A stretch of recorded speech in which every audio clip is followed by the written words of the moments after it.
L'influence de ces écrits sanguinaires se fit aussi remarquer dans la conduite du plus grand nombre des officiers municipaux qui jusque-là ne s'étaient pas encore montrés ni si durs ni si méfiants.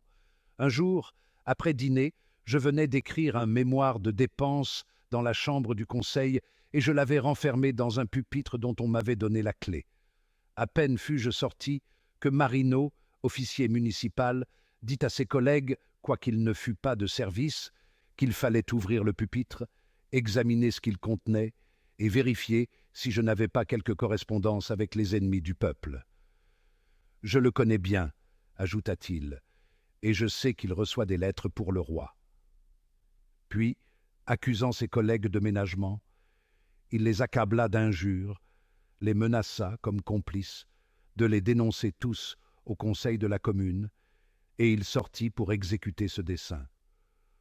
On dressa aussitôt un procès-verbal de tous les papiers que contenait mon pupitre, on l'envoya à la commune, où Marino avait déjà fait sa dénonciation.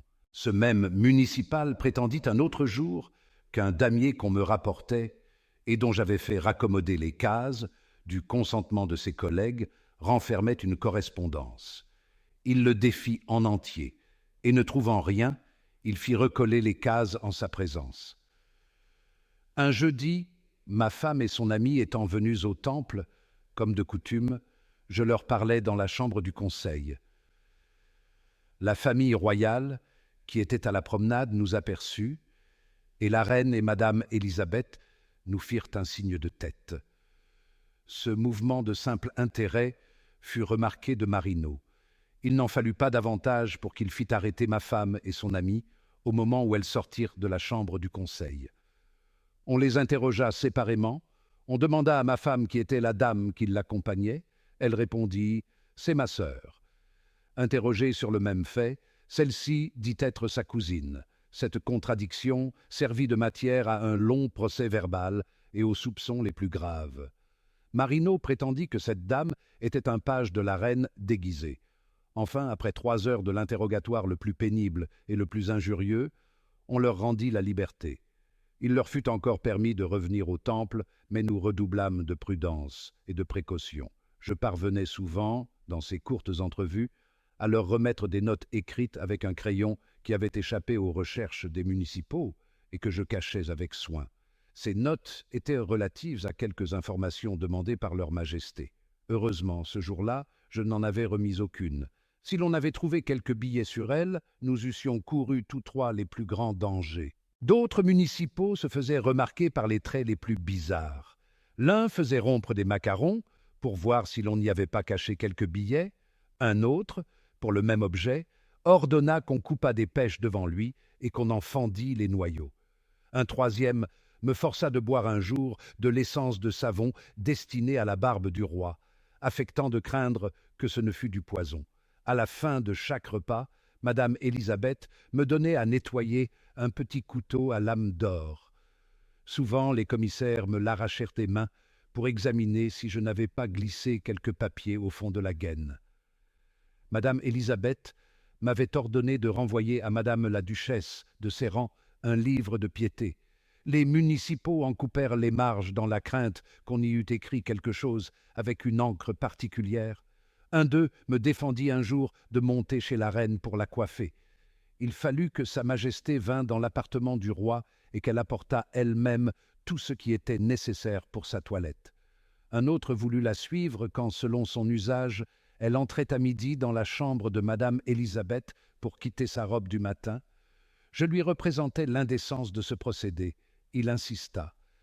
Sa majesté sortit de la chambre et renonça à s'habiller.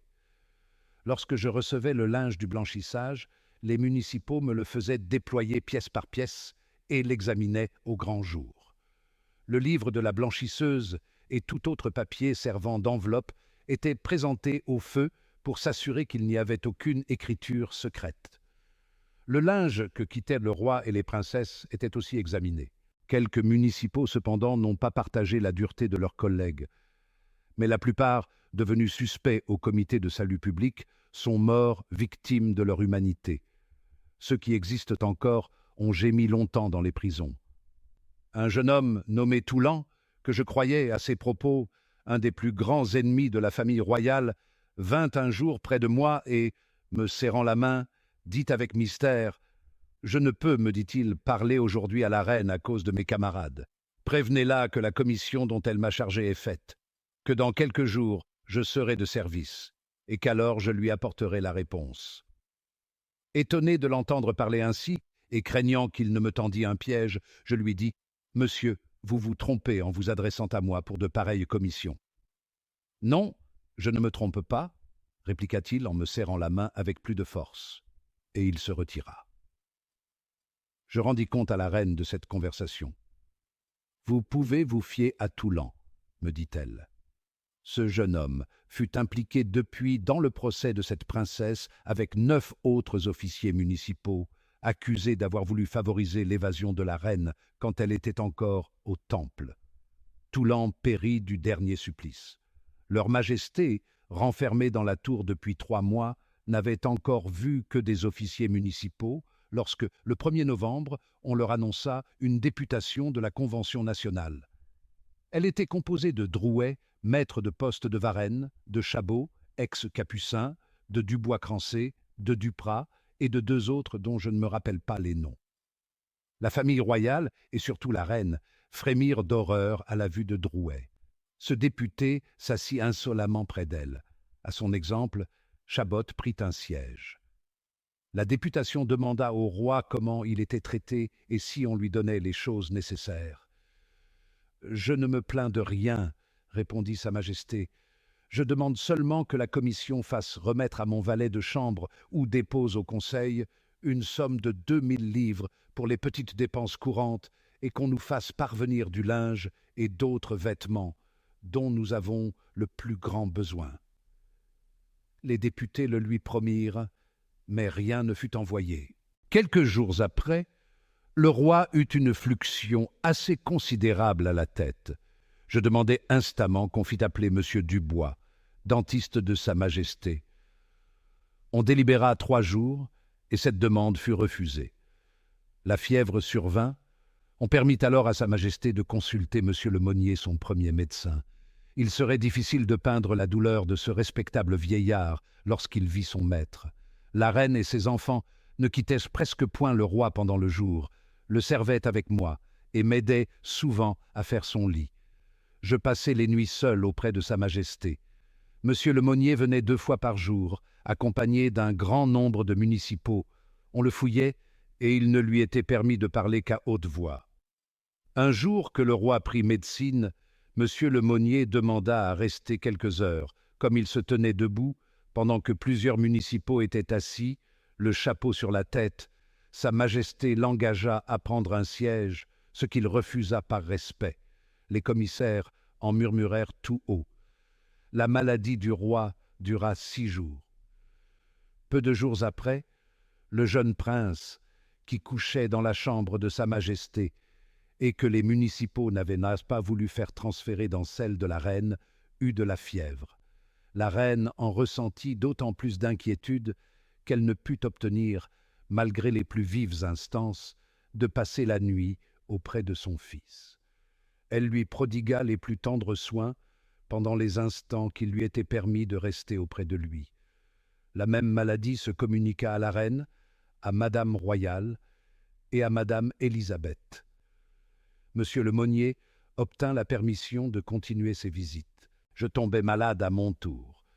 La chambre que j'habitais était une pièce humide et sans cheminée. L'abat-jour de la croisée interceptait encore le peu d'air qu'on y respirait. Je fus attaqué d'une fièvre rhumatique, avec une forte douleur au côté qui me força de garder le lit. Le premier jour, je me levai pour habiller le roi. Mais Sa Majesté, voyant mon état, refusa mes soins, m'ordonna de me coucher et fit elle-même la toilette de son fils. Pendant cette première journée, Monsieur le Dauphin ne me quitta presque point. Cet auguste enfant m'apportait à boire. Le soir, le roi profita d'un moment où il paraissait moins surveillé pour entrer dans ma chambre. Il me fit prendre un verre de boisson et me dit avec une bonté qui me fit verser des larmes: « Je voudrais vous donner moi-même des soins, mais vous savez combien nous sommes observés. Prenez courage, Demain, vous verrez mon médecin. » À l'heure du souper, la famille royale entra chez moi, et Madame Élisabeth, sans que les municipaux s'en aperçussent, me remit une petite bouteille qui contenait un loch. Cette princesse, qui était fort enrhumée, s'en privait pour moi. Je voulus la refuser, mais elle insista. Après le souper, la reine déshabilla et coucha le jeune prince, et Madame Élisabeth roula les cheveux du roi. Le lendemain matin, Monsieur le Monnier m'ordonna une saignée, mais il fallait le consentement de la commune pour faire entrer un chirurgien. On parla de me transférer au palais du Temple. Craignant de ne plus rentrer dans la tour si j'en sortais une fois, je ne voulus plus être saigné. Je fis même semblant de me trouver mieux. Le soir, de nouveaux municipaux arrivèrent, et il ne fut plus question de me transférer. Turgy demanda à passer la nuit près de moi. Cette demande lui fut accordée, ainsi qu'à ses 2 camarades, qui me rendirent ce service chacun à son tour. Je restai 6 jours au lit, et chaque jour la famille royale venait me voir. Madame Élisabeth m'apportait souvent des drogues qu'elle demandait comme pour elle. Tant de bontés me rendirent une partie de mes forces, et au lieu du sentiment de mes peines, je n'eus bientôt à éprouver que celui de la reconnaissance et de l'admiration.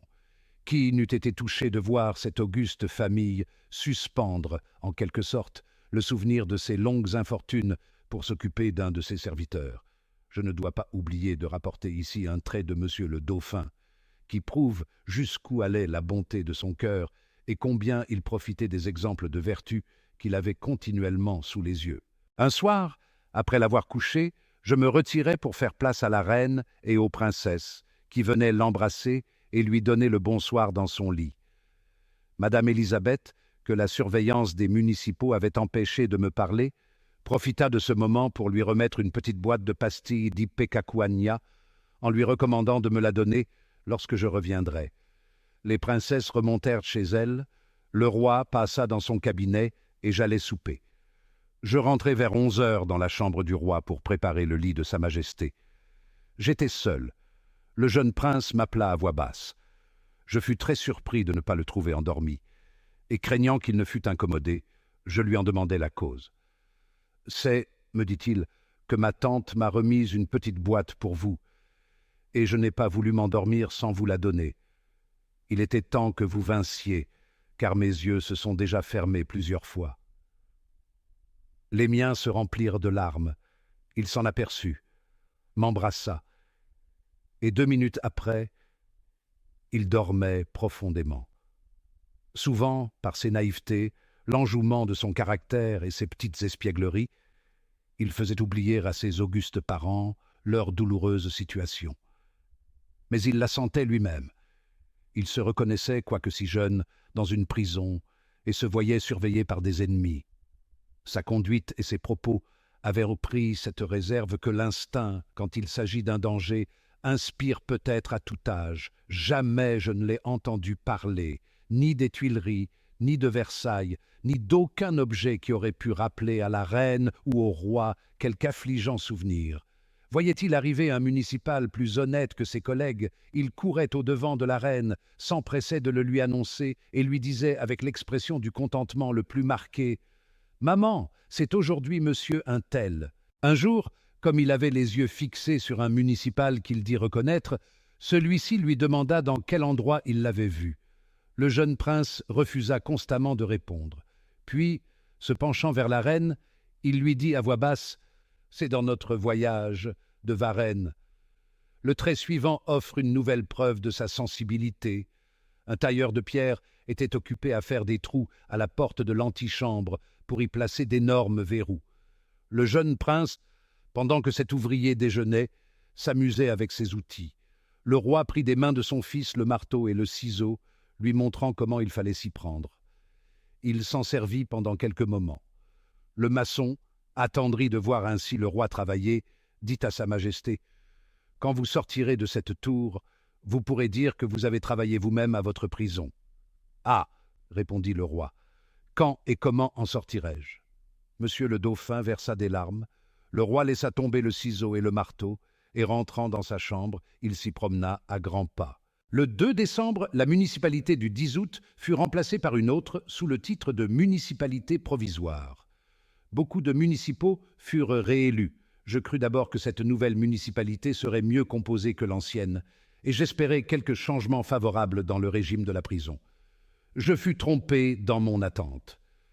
Plusieurs de ces nouveaux commissaires me donnèrent lieu de regretter leurs prédécesseurs. Ceux-ci étaient plus grossiers, mais il m'était aisé de profiter de leur indiscrétion naturelle pour apprendre tout ce qu'ils savaient.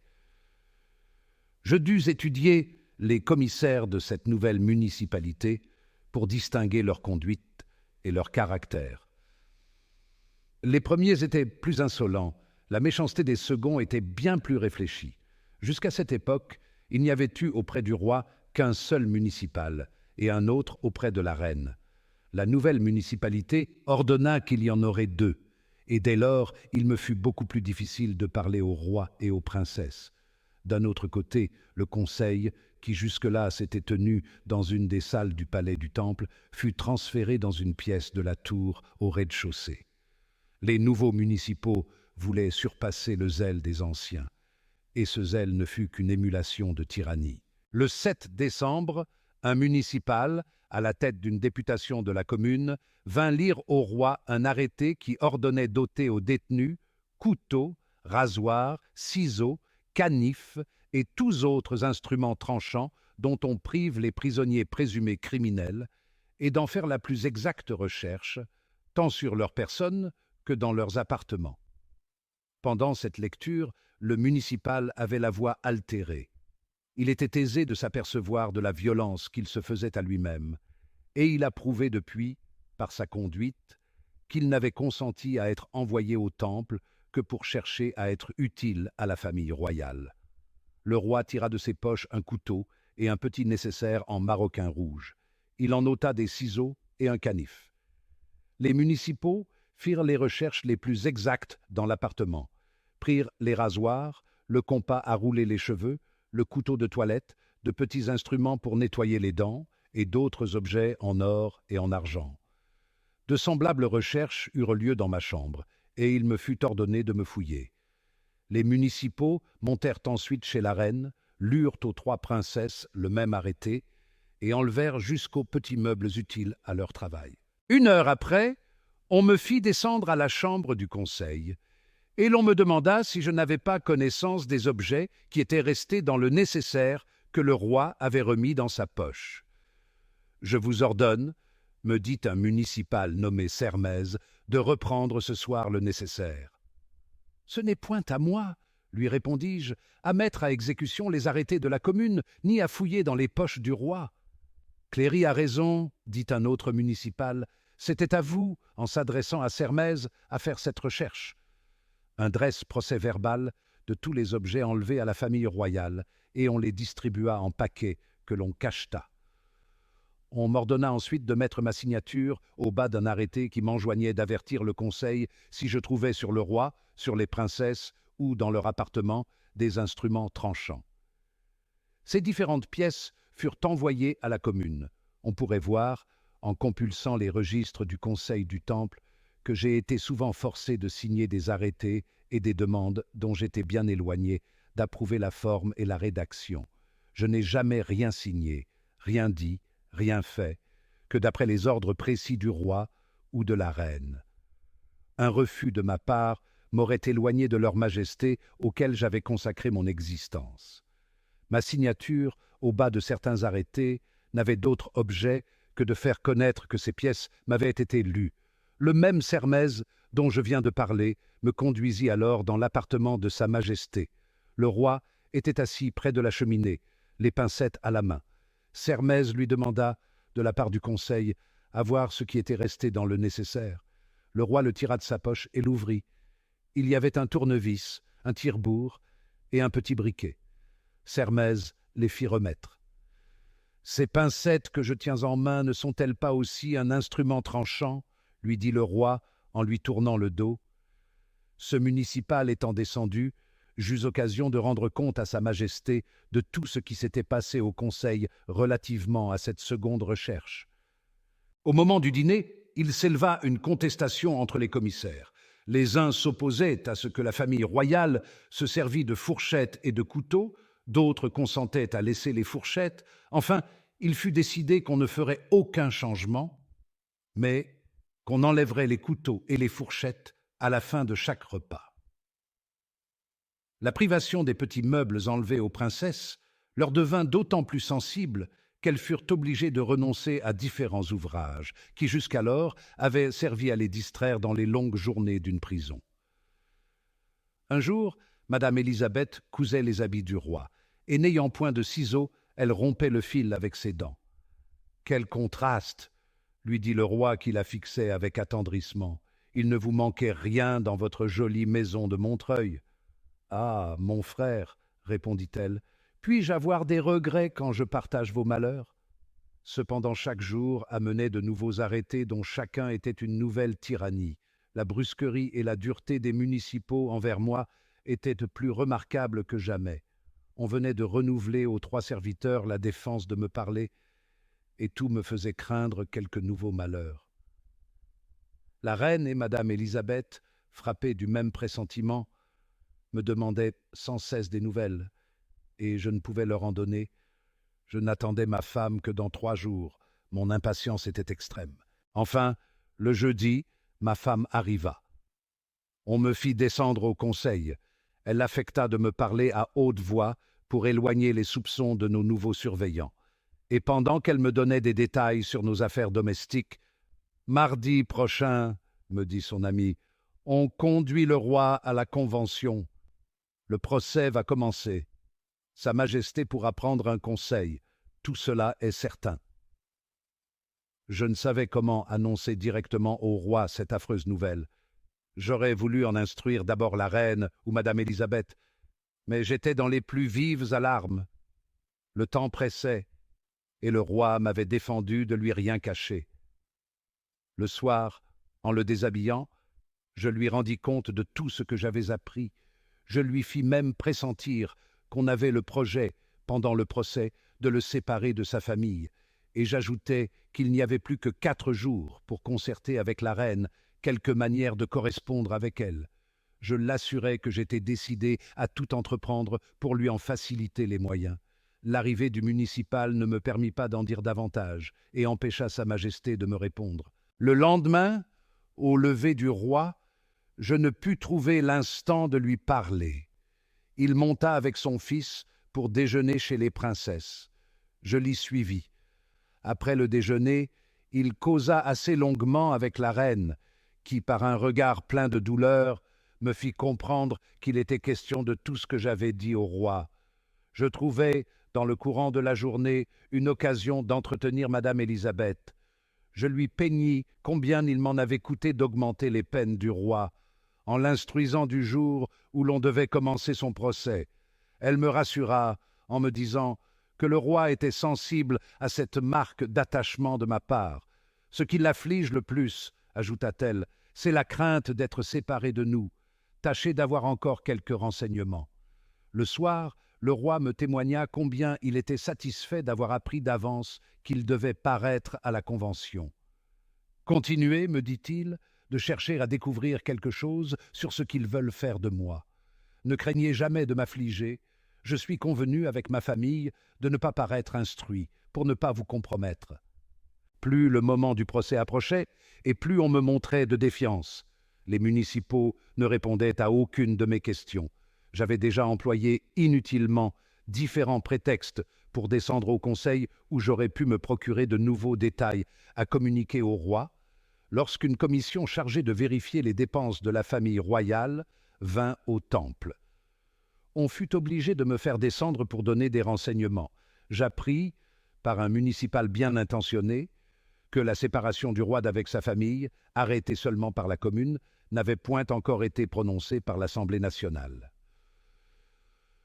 Le même jour, Turgy m'apporta un journal où je trouvais le décret qui ordonnait de conduire le roi à la barre de la Convention. Il me remit aussi un mémoire sur le procès du roi, publié par M. Necker.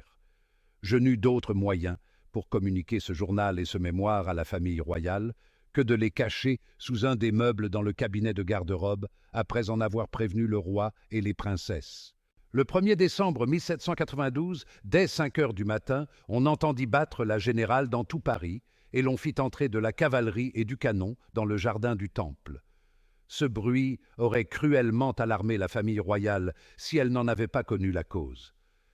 Elle feignit cependant de l'ignorer et demanda quelques explications aux commissaires de service. Ils refusèrent de répondre. À 9 heures, le roi et monsieur le dauphin montèrent, pour le déjeuner, dans l'appartement des princesses. Leurs majestés restèrent 1 heure ensemble, mais toujours sous les yeux des municipaux. Ce tourment continuel pour la famille royale de ne pouvoir se livrer à aucun abandon, à aucun épanchement, au moment où tant de craintes devaient l'agiter, était un des raffinements les plus cruels de leurs tyrans et l'une de leurs plus douces jouissances. Il fallut enfin se séparer. Le roi quitta la reine, Madame Élisabeth et sa fille. Leurs regards exprimaient ce qu'ils ne pouvaient pas se dire. Monsieur le dauphin descendit, comme les autres jours, avec le roi. Ce jeune prince, qui engageait souvent sa majesté à faire avec lui une partie au Siam, fit ce jour-là tant d'instances que le roi, malgré sa situation, ne put s'y refuser. Monsieur le dauphin perdit toutes les parties, et 2 fois, il ne put aller au-delà du nombre 16. « Toutes les fois que j'ai ce point de 16, dit-il avec un léger dépit, je ne peux gagner la partie. » Le roi ne répondit rien, mais je crus m'apercevoir que ce rapprochement de mots lui fit une certaine impression. À 11 heures, pendant que le roi donnait une leçon de lecture à monsieur le dauphin, 2 municipaux entrèrent et dirent à sa majesté qu'il venait chercher le jeune Louis pour le conduire chez sa mère. Le roi voulut savoir le motif de cet enlèvement. Les commissaires répondirent qu'ils exécutèrent les ordres du conseil de la commune. Sa majesté embrassa tendrement son fils et me chargea de le conduire. Revenu chez le roi, je lui dis que j'avais laissé le jeune prince dans les bras de la reine, ce qui parut le tranquilliser. Un des commissaires rentra pour lui annoncer que Chambon, maire de Paris, était au conseil et qu'il allait monter. « Que me veut-il » dit le roi. « Je l'ignore » répondit le municipal. Sa majesté se promena quelques moments à grands pas dans sa chambre, s'assit ensuite sur un fauteuil près du chevet de son lit. La porte était à demi fermée et le municipal n'osait entrer, afin, me disait-il, d'éviter les questions. Une demi-heure s'étant passée ainsi dans le plus profond silence, le commissaire fut inquiet de ne plus entendre le roi. Il entra doucement, le trouva la tête appuyée sur l'une de ses mains et paraissant profondément occupé. « Que me voulez-vous » lui dit le roi d'un ton élevé. « Je craignais, » répondit le municipal, « que vous ne fussiez incommodé. »« Je vous suis obligé, » repartit le roi avec l'accent de la plus vive douleur. « Mais la manière dont on m'enlève mon fils m'est infiniment sensible. » Le municipal ne répondit rien et se retira. Le maire ne parut qu'à 1 heure. Il était accompagné de Chaumette, procureur de la commune, de Coulombeau, secrétaire greffier, de plusieurs officiers municipaux et de Santerre, commandant de la garde nationale, qui avait avec lui ses aides de camp. Le maire dit au roi qu'il venait le chercher pour le conduire à la Convention, en vertu d'un décret dont le secrétaire de la commune allait lui faire lecture. Ce décret portait que Louis Capet serait traduit à la barre de la Convention nationale. « Capet n'est pas mon nom, » dit le roi. « C'est le nom d'un de mes ancêtres. J'aurais désiré, monsieur, ajouta-t-il, que les commissaires m'eussent laissé mon fils pendant les 2 heures que j'ai passées à vous attendre. Au reste, ce traitement est une suite de ceux que j'éprouve ici depuis 4 mois. Je vais vous suivre, non pour obéir à la Convention, mais parce que mes ennemis ont la force en main. » Je donnai à sa majesté sa redingote et son chapeau, et elle suivit le maire de Paris. Une nombreuse escorte l'attendait à la porte du Temple. Resté seul dans la chambre avec un municipal, j'appris de lui que le roi ne reverrait plus sa famille, mais que le maire de Paris devait encore consulter quelques députés sur cette séparation. Je demandai à ce commissaire de me conduire auprès de monsieur le dauphin, qui était chez la reine, ce qui me fut accordé. Je n'en sortis qu'à 6 heures du soir, au moment où le roi revint de la Convention. Les municipaux instruisirent la reine du départ du roi pour l'Assemblée nationale sans vouloir entrer dans aucun détail. Les princesses et monsieur le dauphin descendirent comme de coutume pour dîner dans l'appartement du roi et remontèrent ensuite. L'après-dîner, un seul municipal resta près de la reine. C'était un jeune homme d'environ 24 ans, de la section du Temple. Il se trouvait de garde à la tour pour la première fois et paraissait moins méfiant et moins malhonnête que la plupart de ses collègues. La reine lia conversation avec lui, l'interrogea sur son état, ses parents, etc. Madame Élisabeth saisit ce moment pour passer dans sa chambre et me fit signe de la suivre. Entrée chez elle, je la prévins que la commune avait arrêté de séparer le roi de sa famille, que je craignais que cette séparation n'eût lieu dès le soir même, qu'à la vérité la Convention n'avait encore rien décidé, mais que le maire était chargé d'en faire la demande, et que sans doute il l'obtiendrait. La reine et moi, me répondit cette princesse, nous nous attendons à tout, et nous ne nous faisons aucune illusion sur le sort que l'on prépare au roi. Il mourra victime de sa bonté et de son amour pour son peuple, au bonheur duquel il n'a cessé de travailler depuis son avènement au trône. Qu'il ait cruellement trompé ce peuple. La religion du roi et sa grande confiance dans la Providence le soutiendront dans cette cruelle adversité. Enfin, ajouta cette vertueuse princesse, les yeux remplis de larmes, Cléry, vous allez rester seul près de mon frère. Redoublez s'il est possible de soins pour lui. Ne négligez aucun moyen de nous faire parvenir de ses nouvelles. Mais pour tout autre objet, ne vous exposez pas, car alors nous n'aurions plus personne à qui nous confier. J'assurai madame Élisabeth de mon dévouement au roi, et nous convînmes des moyens à employer pour entretenir une correspondance. Turgis était le seul que je pusse mettre dans le secret, mais je ne pouvais lui parler que rarement et avec précaution. Il fut convenu que je continuerais de garder le linge et les habits de monsieur le dauphin, que tous les 2 jours j'enverrais ce qui lui serait nécessaire et que je profiterais de cette occasion pour donner des nouvelles de ce qui se passerait chez le roi. Ce plan fit naître à madame Élisabeth l'idée de me remettre un de ses mouchoirs.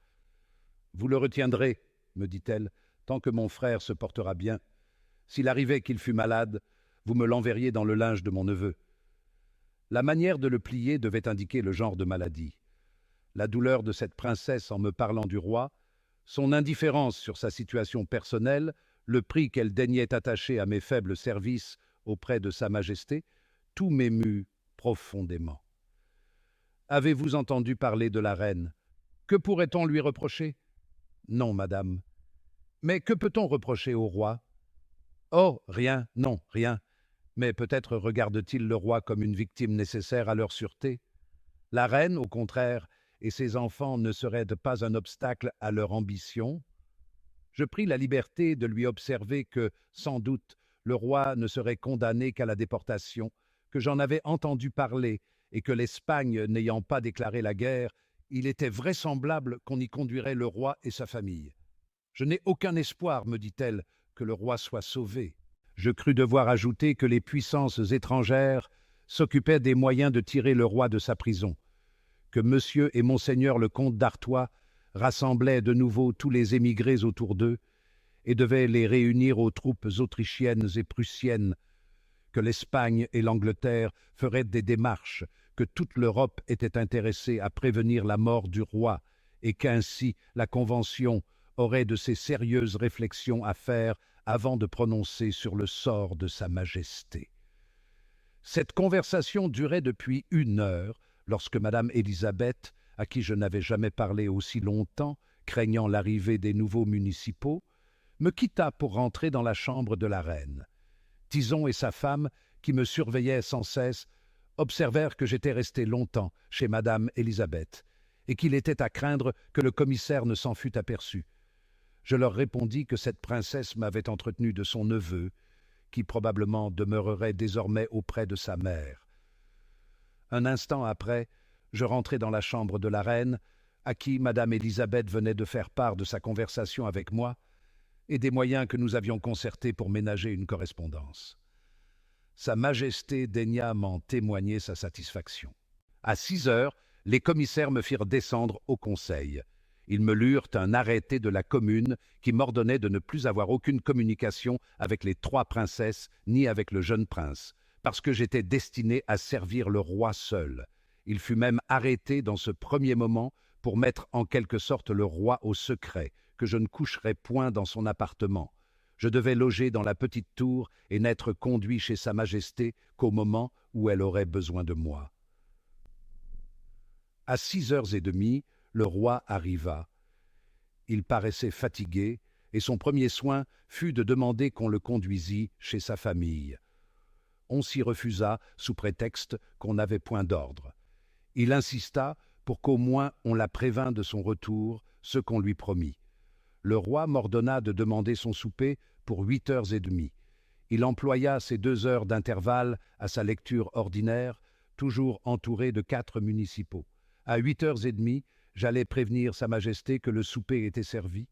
Elle demanda au commissaire si sa famille ne descendrait pas. On ne fit aucune réponse. « Mais au moins, dit le roi, mon fils passera la nuit chez moi, son lit et ses effets étant ici. » Même silence. Après le souper, le roi insista de nouveau sur le désir de voir sa famille. On lui répondit qu'il fallait attendre la décision de la Convention. Je préparai alors ce qui était nécessaire pour le coucher du jeune prince. Le soir, pendant que je le déshabillais, le roi me dit « J'étais bien éloigné de penser à toutes les questions qui m'ont été faites. » Il se coucha avec beaucoup de tranquillité. L'arrêté de la commune, relatif à mon éloignement pendant la nuit, n'eut pas son exécution. Il aurait été trop pénible pour les municipaux de m'aller chercher chaque fois que le roi aurait eu besoin de mon service. Le lendemain 12, le roi n'eut pas plutôt aperçu un municipal, qu'il s'informa s'il y avait une décision sur la demande qu'il avait faite de voir sa famille. On lui répondit qu'on attendait encore les ordres. Il pria ce même municipal d'aller s'informer de la santé des princesses et de celle de monsieur le dauphin, et de leur annoncer qu'ils se portaient bien. Le commissaire l'assura à son retour que sa famille jouissait d'une bonne santé. Le roi me donna ordre de faire monter le lit de son fils chez la reine, où ce jeune prince avait passé la nuit, sur un des matelas de cette princesse. Je priai Sa Majesté d'attendre la décision de la Convention. Je ne compte sur aucun égard, sur aucune justice, me répondit Sa Majesté, mais attendons. Le même jour, une députation de la Convention composée des 4 députés, Thuriotte, Cambacérès, Dubois-Crancé et Dupont de Bigorre, apporta le décret qui autorisait le roi à prendre un conseil. Le roi déclara qu'il choisissait M. Target, à son défaut M. Tronchet, ou tous les deux, si la Convention nationale y consentait. Les députés firent signer au roi sa demande, et signèrent après lui. Le roi ajouta qu'il serait nécessaire qu'on lui fournisse du papier, des plumes et de l'encre. Sa Majesté donna l'adresse de la maison de campagne de M. Tronchet et dit qu'elle ignorait où demeurait M. Target.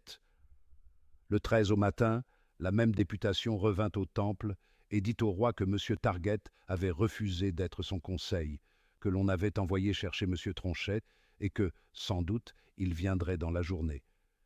Elle lui fit ensuite lecture de plusieurs lettres adressées à la Convention par M.M., Sourdat, Huette, Guillaume et Lamoignon de Malesherbes, ancien premier président de la Cour des aides de Paris et depuis ministre de la Maison du Roi.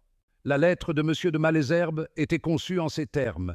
Paris, le 11 décembre 1792. Citoyen président, j'ignore si la Convention donnera à Louis XVI un conseil pour le défendre et si elle lui en laisse le choix. Dans ce cas-là, je désire que Louis XVI sache que s'il me choisit pour cette fonction, je suis prêt à m'y dévouer. Je ne vous demande pas de faire part à la Convention de mon offre, car je suis bien éloigné de me croire un personnage assez important pour qu'elle s'occupe de moi. Mais j'ai été appelé 2 fois au conseil de celui qui fut mon maître dans le temps que cette fonction était ambitionnée par tout le monde. Je lui dois le même service, lorsque c'est une fonction que bien des gens trouvent dangereuse. Si je connaissais un moyen possible pour lui faire connaître mes dispositions, je ne prendrais pas la liberté de m'adresser à vous. J'ai pensé que, dans la place que vous occupez, vous aurez plus de moyens que personne pour lui faire passer cet avis. Je suis, avec respect, signé Lamoignon de Malesherbes. Sa Majesté répondit à la députation Je suis sensible aux offres que me font les personnes qui demandent à me servir de conseil, et je vous prie de leur en témoigner ma reconnaissance. J'accepte monsieur de Malesherbes pour mon conseil.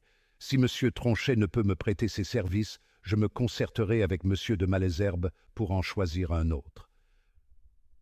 Le 14 décembre, monsieur Tronchet eut une conférence avec Sa Majesté, comme le permettait le décret. Le même jour, monsieur de Malesherbes fut introduit à la tour. Le roi courut au-devant de ce respectable vieillard, qu'il serra tendrement dans ses bras, et cet ancien ministre fondit en larmes à la vue de son maître, soit qu'il se rappelât les premières années de son règne, soit plutôt qu'il n'envisageât dans ce moment que l'homme vertueux aux prises avec le malheur. Comme le roi avait la permission de conférer avec ses conseils en particulier, je fermai la porte de sa chambre, afin qu'il pût parler plus librement à monsieur de Malesherbes. Un municipal m'en fit des reproches, m'ordonna de l'ouvrir et me défendit de la fermer à l'avenir. Je rouvris la porte, mais Sa Majesté était déjà dans la tourelle qui lui servait de cabinet. Le roi et monsieur de Malesherbes parlèrent très haut dans cette première conférence. Les commissaires qui étaient dans la chambre prêtèrent l'oreille à leur conversation et purent l'entendre. Monsieur de Malesherbes étant sorti, je rendis compte à Sa Majesté de la défense qui m'avait été faite par le municipal et de l'attention avec laquelle les commissaires avaient écouté la conférence. Je la suppliai de fermer elle-même la porte de sa chambre quand elle serait avec ses conseils, ce qu'elle fit. Le 15, le roi reçut la réponse relative à sa famille. Le décret portait en substance que la reine et madame Élisabeth ne communiqueraient point avec le roi pendant le cours du procès, que ses enfants viendraient près de lui s'ils le désiraient, mais à condition qu'ils ne pourraient plus voir leur mère ni leur tante qu'après le dernier interrogatoire. Aussitôt qu'il me fut possible de parler au roi en particulier, je lui demandai ses ordres. « Vous voyez, me dit le roi, la cruelle alternative où ils viennent de me placer. Je ne puis me résoudre à avoir mes enfants avec moi. Pour ma fille, cela est impossible, et pour mon fils, je sens tout le chagrin que la reine en éprouverait. Il faut donc consentir à ce nouveau sacrifice. » Sa Majesté m'ordonna une seconde fois de faire transporter le lit du jeune prince, ce que j'exécutai sur le champ. Je gardai son linge et ses habits, et tous les 2 jours, j'envoyais ce qui lui était nécessaire, comme j'en étais convenu avec madame Élisabeth. Le 16, à 4 heures après dîner, il vint une autre députation de 4 membres de la Convention, Valazé, Cochon, Grandpré et Duprat, faisant partie de la commission des 21 nommés pour examiner le procès du roi. Ils étaient accompagnés d'un secrétaire, d'un huissier et d'un officier de la garde de la Convention. Ils apportaient au roi son acte d'accusation et les pièces relatives à son procès, la plupart trouvées aux Tuileries dans une armoire secrète de l'appartement de Sa Majesté, nommée par le ministre Roland « armoire de fer ». La lecture de ces pièces, au nombre de 107, dura depuis 4 heures jusqu'à minuit. Toutes furent lues et paraphées par le roi, ainsi qu'une copie de chacune d'elles qu'on laissa entre ses mains. Le roi était assis à une grande table, M. Tronchet à côté, les députés vis-à-vis. Après la lecture de chaque pièce, Valazé demandait au roi « Avez-vous connaissance ?» Le roi répondait oui ou non sans autre explication. Un autre député les lui faisait signer, ainsi que la copie qu'un troisième proposait de lui lire chaque fois, ce dont Sa Majesté le dispensait toujours. Le quatrième faisait l'appel des pièces par liasse et par numéro, et le secrétaire les enregistrait à mesure qu'elles étaient remises au roi. Sa Majesté interrompit la séance pour demander aux conventionnels s'ils voulaient souper. Ils y consentirent. Je leur fis servir une volaille froide et quelques fruits dans la salle à manger. Monsieur Tronchet ne voulut rien accepter et resta seul avec le roi dans sa chambre. Un municipal nommé Mercerote, alors tailleur de pierre et ancien président de la Commune de Paris, quoique porteur de chaises à Versailles avant la Révolution, se trouvait ce jour-là de garde au Temple, pour la première fois. Il était vêtu de son habit de travail en lambeaux, avec un très mauvais chapeau rond, un tablier de peau et une écharpe aux 3 couleurs. Cet homme avait affecté de s'étendre auprès du roi dans un fauteuil, tandis que Sa Majesté était sur une chaise. Il tutoyait, le chapeau sur la tête, ceux qui lui adressèrent la parole. Les membres de la Convention en furent étonnés. Et pendant qu'ils soupaient, l'un d'eux me posa plusieurs questions sur ce Mercereau et sur la manière dont la municipalité traitait le roi. J'allais répondre lorsqu'un autre commissaire dit à ce conventionnel de cesser ses questions, qu'il était défendu de me parler et qu'on lui donnerait à la chambre du conseil tous les détails qu'il pourrait désirer. Le député, craignant de s'être compromis, ne répliqua rien. On reprit l'interrogatoire.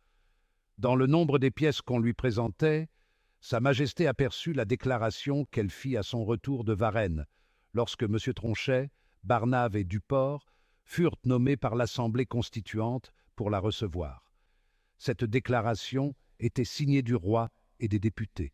« Vous reconnaissez cette pièce pour authentique, dit le roi à M. Tronchet, voilà votre signature. » Quelques-unes des liasses renfermaient des projets de constitution apostillés de la main de Sa Majesté.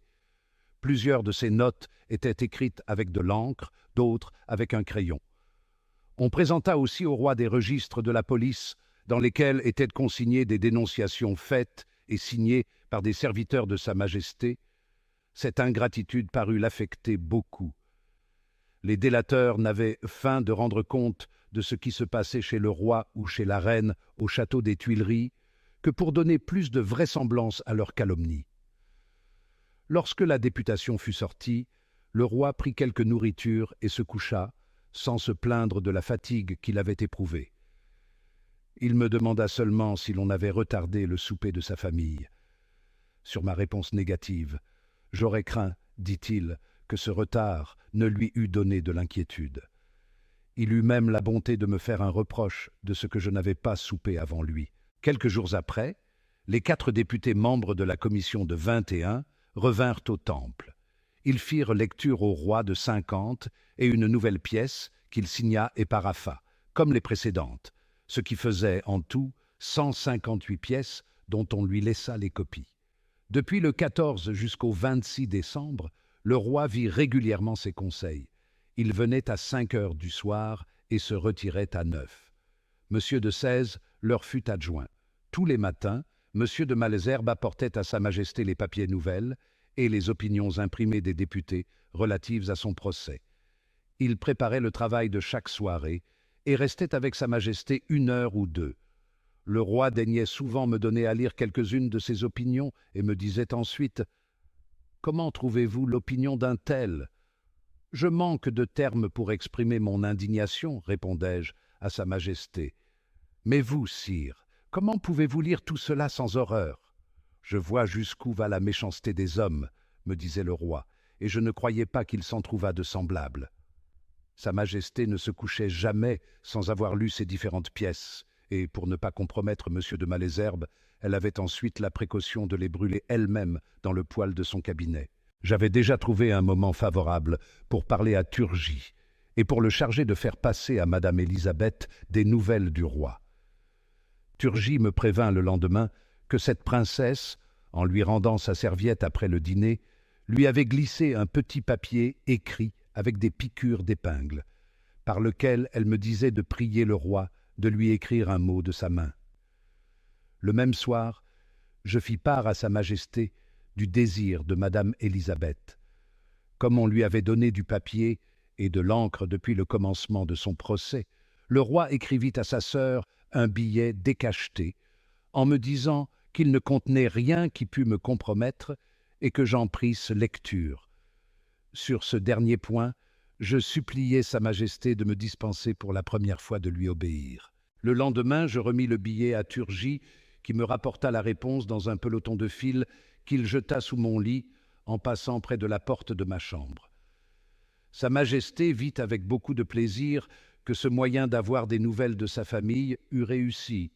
Je lui observai qu'il était facile de continuer cette correspondance.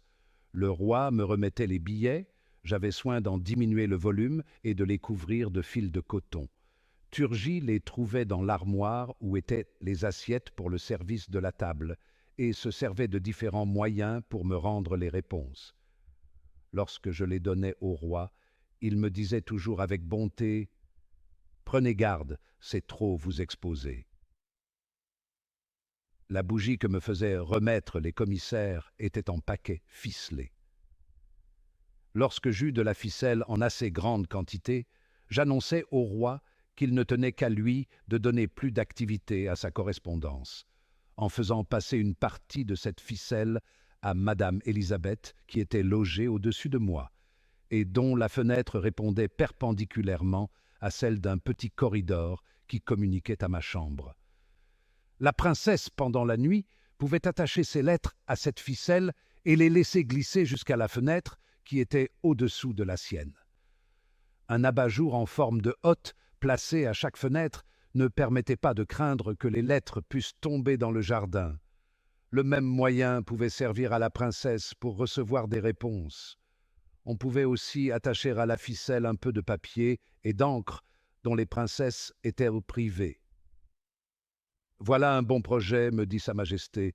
Nous en ferons usage si celui dont nous nous sommes servis jusqu'aujourd'hui devient impraticable.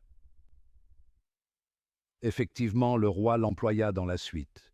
Il attendait toujours 8 heures du soir pour l'exécution de cette correspondance. Alors je fermai la porte de ma chambre et celle du corridor. Je causais avec les commissaires de la commune, où je les engageais à jouer pour détourner leur attention. Ce fut dans ce temps que Marchand, garçon servant, père de famille, qui venait de recevoir ses appointements de 2 mois, montant à la somme de 200 livres, fut volé dans le temple. Cette perte était considérable pour lui. Le roi, qui avait remarqué sa tristesse, en ayant appris la cause, me dit de remettre à Marchand la somme de 200 livres, en lui recommandant de n'en parler à personne, surtout qu'il ne cherchât pas à le remercier, car, ajouta-t-il, il se perdrait. Marchand fut sensible aux bienfaits de Sa Majesté, mais il le fut encore plus à la défense de lui en témoigner sa reconnaissance. Depuis sa séparation d'avec la famille royale, le roi refusa constamment de descendre dans le jardin. Quand on lui en faisait la proposition, il répondait « Je ne peux me résoudre à sortir seul. La promenade ne m'était agréable qu'autant que j'en jouissais avec ma famille. » Mais, quoique éloigné des objets chers à son cœur, quoique certain de sa destinée, il ne laissait échapper ni plainte ni murmure. Il avait déjà pardonné à ses oppresseurs. Chaque jour, il puisait dans son cabinet de lecture les forces qui soutenaient son courage. En sortait-il, c'était pour se livrer aux détails d'une vie toujours uniforme, mais toujours embellie par une foule de traits de bonté. Il daignait me traiter comme si j'avais été plus que son serviteur. Il traitait les municipaux de garde auprès de sa personne, comme s'il n'avait pas eu à s'en plaindre, et causait avec eux, comme autrefois avec ses sujets. C'étaient des objets relatifs à... C'était de leur état qu'il les entretenait, de leur famille, de leurs enfants, des avantages et des devoirs de leur profession. Ceux qui l'entendaient étaient étonnés de la justesse de ses remarques, de la variété de ses connaissances et de la manière dont elles étaient classées dans sa mémoire. Ses conversations n'avaient pas pour but de le distraire de ses maux. Sa sensibilité était vive et profonde, mais sa résignation était encore supérieure à ses malheurs. Le mercredi 19 décembre, on apporta comme à l'ordinaire le déjeuner du roi. Ne pensant pas aux 4 temps, je le lui présentai. « C'est aujourd'hui jour de jeûne, me dit ce prince. » Je reportai le déjeuner dans la salle. « À l'exemple de votre maître, vous jeûnerez sans doute aussi, me dit d'un ton railleur un municipal, Dora de Cubière. « Non, monsieur, j'ai besoin aujourd'hui de déjeuner, lui répondis-je. Quelques jours après, Sa Majesté me donna à lire un journal que lui avait apporté monsieur de Malesherbes et où se trouvait cette anecdote entièrement défigurée. « Lisez, me dit le roi, vous verrez qu'on vous traite de malicieux. Ils auraient sans doute mieux aimé pouvoir vous traiter d'hypocrite. » Le même jour 19, le roi me dit à son dîner devant 3 ou 4 municipaux « Il y a 14 ans que vous avez été plus matinal qu'aujourd'hui. » Je compris aussitôt Sa Majesté. « C'était le jour où naquit ma fille, » continua le roi. « Aujourd'hui, son jour de naissance, » répéta-t-il avec attendrissement, « et être privé de la voir. » Quelques larmes coulèrent de ses yeux, et il régna pour un moment un silence respectueux.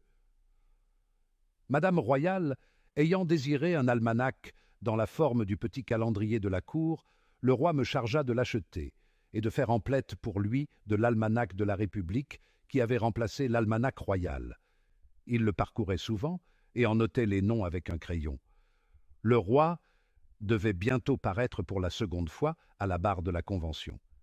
Il n'avait pu se faire la barbe depuis qu'on avait enlevé ses rasoirs, et il en souffrait beaucoup, ce qui le forçait de se laver le visage plusieurs fois le jour avec de l'eau fraîche.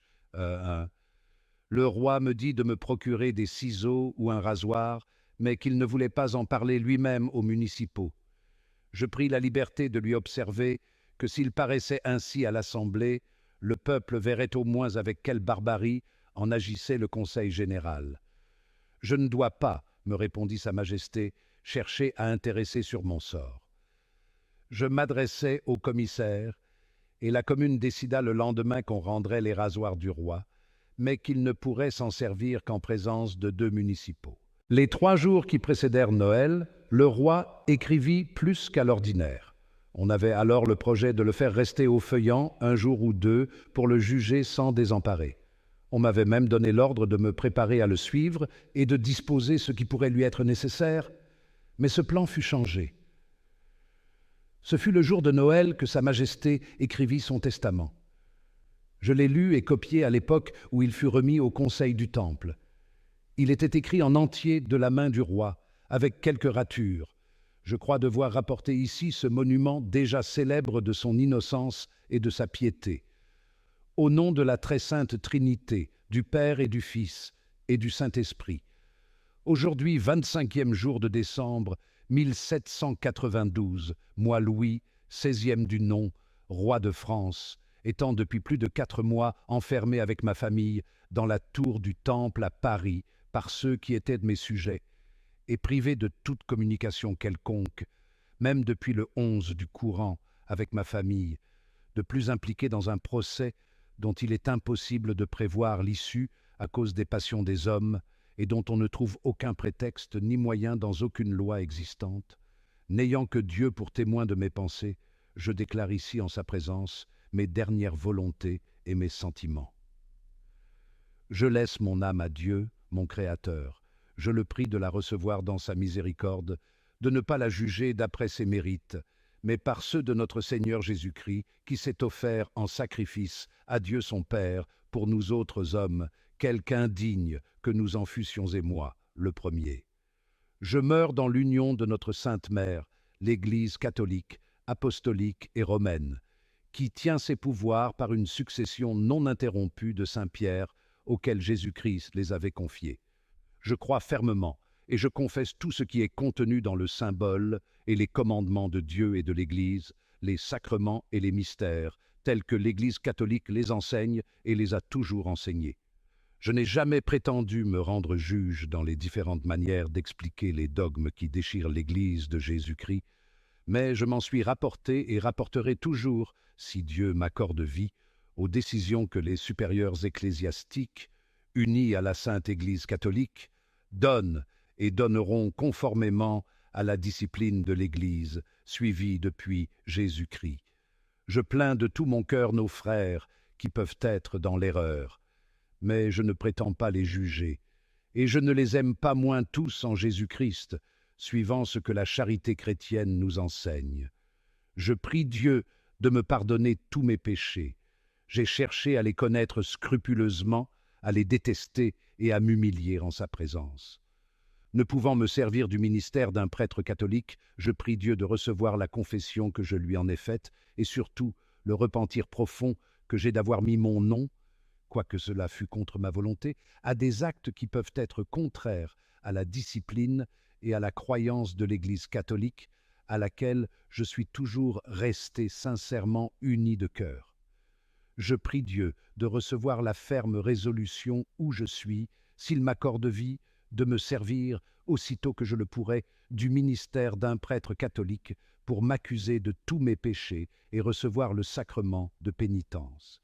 Je prie tous ceux que je pourrais avoir offensés par inadvertance, car je ne me rappelle pas d'avoir fait sciemment aucune offense à personne, ou ceux à qui j'aurais pu avoir donné de mauvais exemples ou des scandales, de me pardonner le mal qu'ils croient que je peux leur avoir fait. Je prie tous ceux qui ont de la charité d'unir leurs prières aux miennes pour obtenir de Dieu le pardon de mes péchés. Je pardonne de tout mon cœur à ceux qui se sont faits mes ennemis, sans que je leur en ai donné aucun sujet, et je prie Dieu de leur pardonner, de même qu'à ceux qui, par un faux zèle ou par un zèle mal entendu, m'ont fait beaucoup de mal.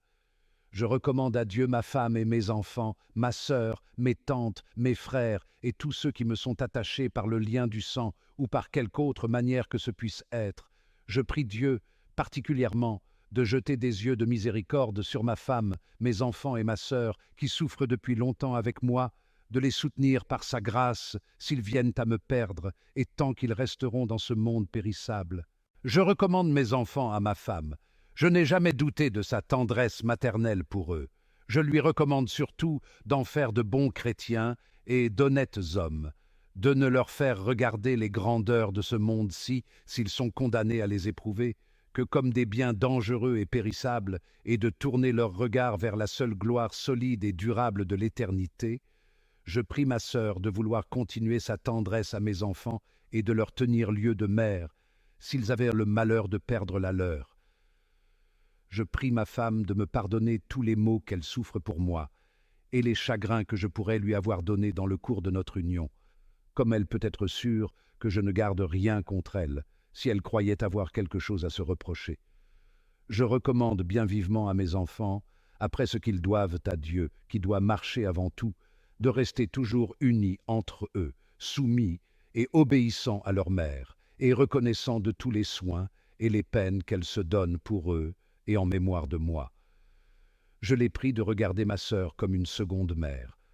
Je recommande à mon fils, s'il avait le malheur de devenir roi, de songer qu'il se doit tout entier au bonheur de ses concitoyens, qu'il doit oublier toute haine et tout ressentiment, et nommément ce qui a rapport aux malheurs et aux chagrins que j'éprouve, qu'il ne peut faire le bonheur des peuples qu'en régnant suivant les lois, mais en même temps qu'un roi ne peut les faire respecter et faire le bien qui est dans son cœur, qu'autant qu'il a l'autorité nécessaire, et qu'autrement, étant lié dans ses opérations et n'inspirant point de respect, il est plus nuisible qu'utile.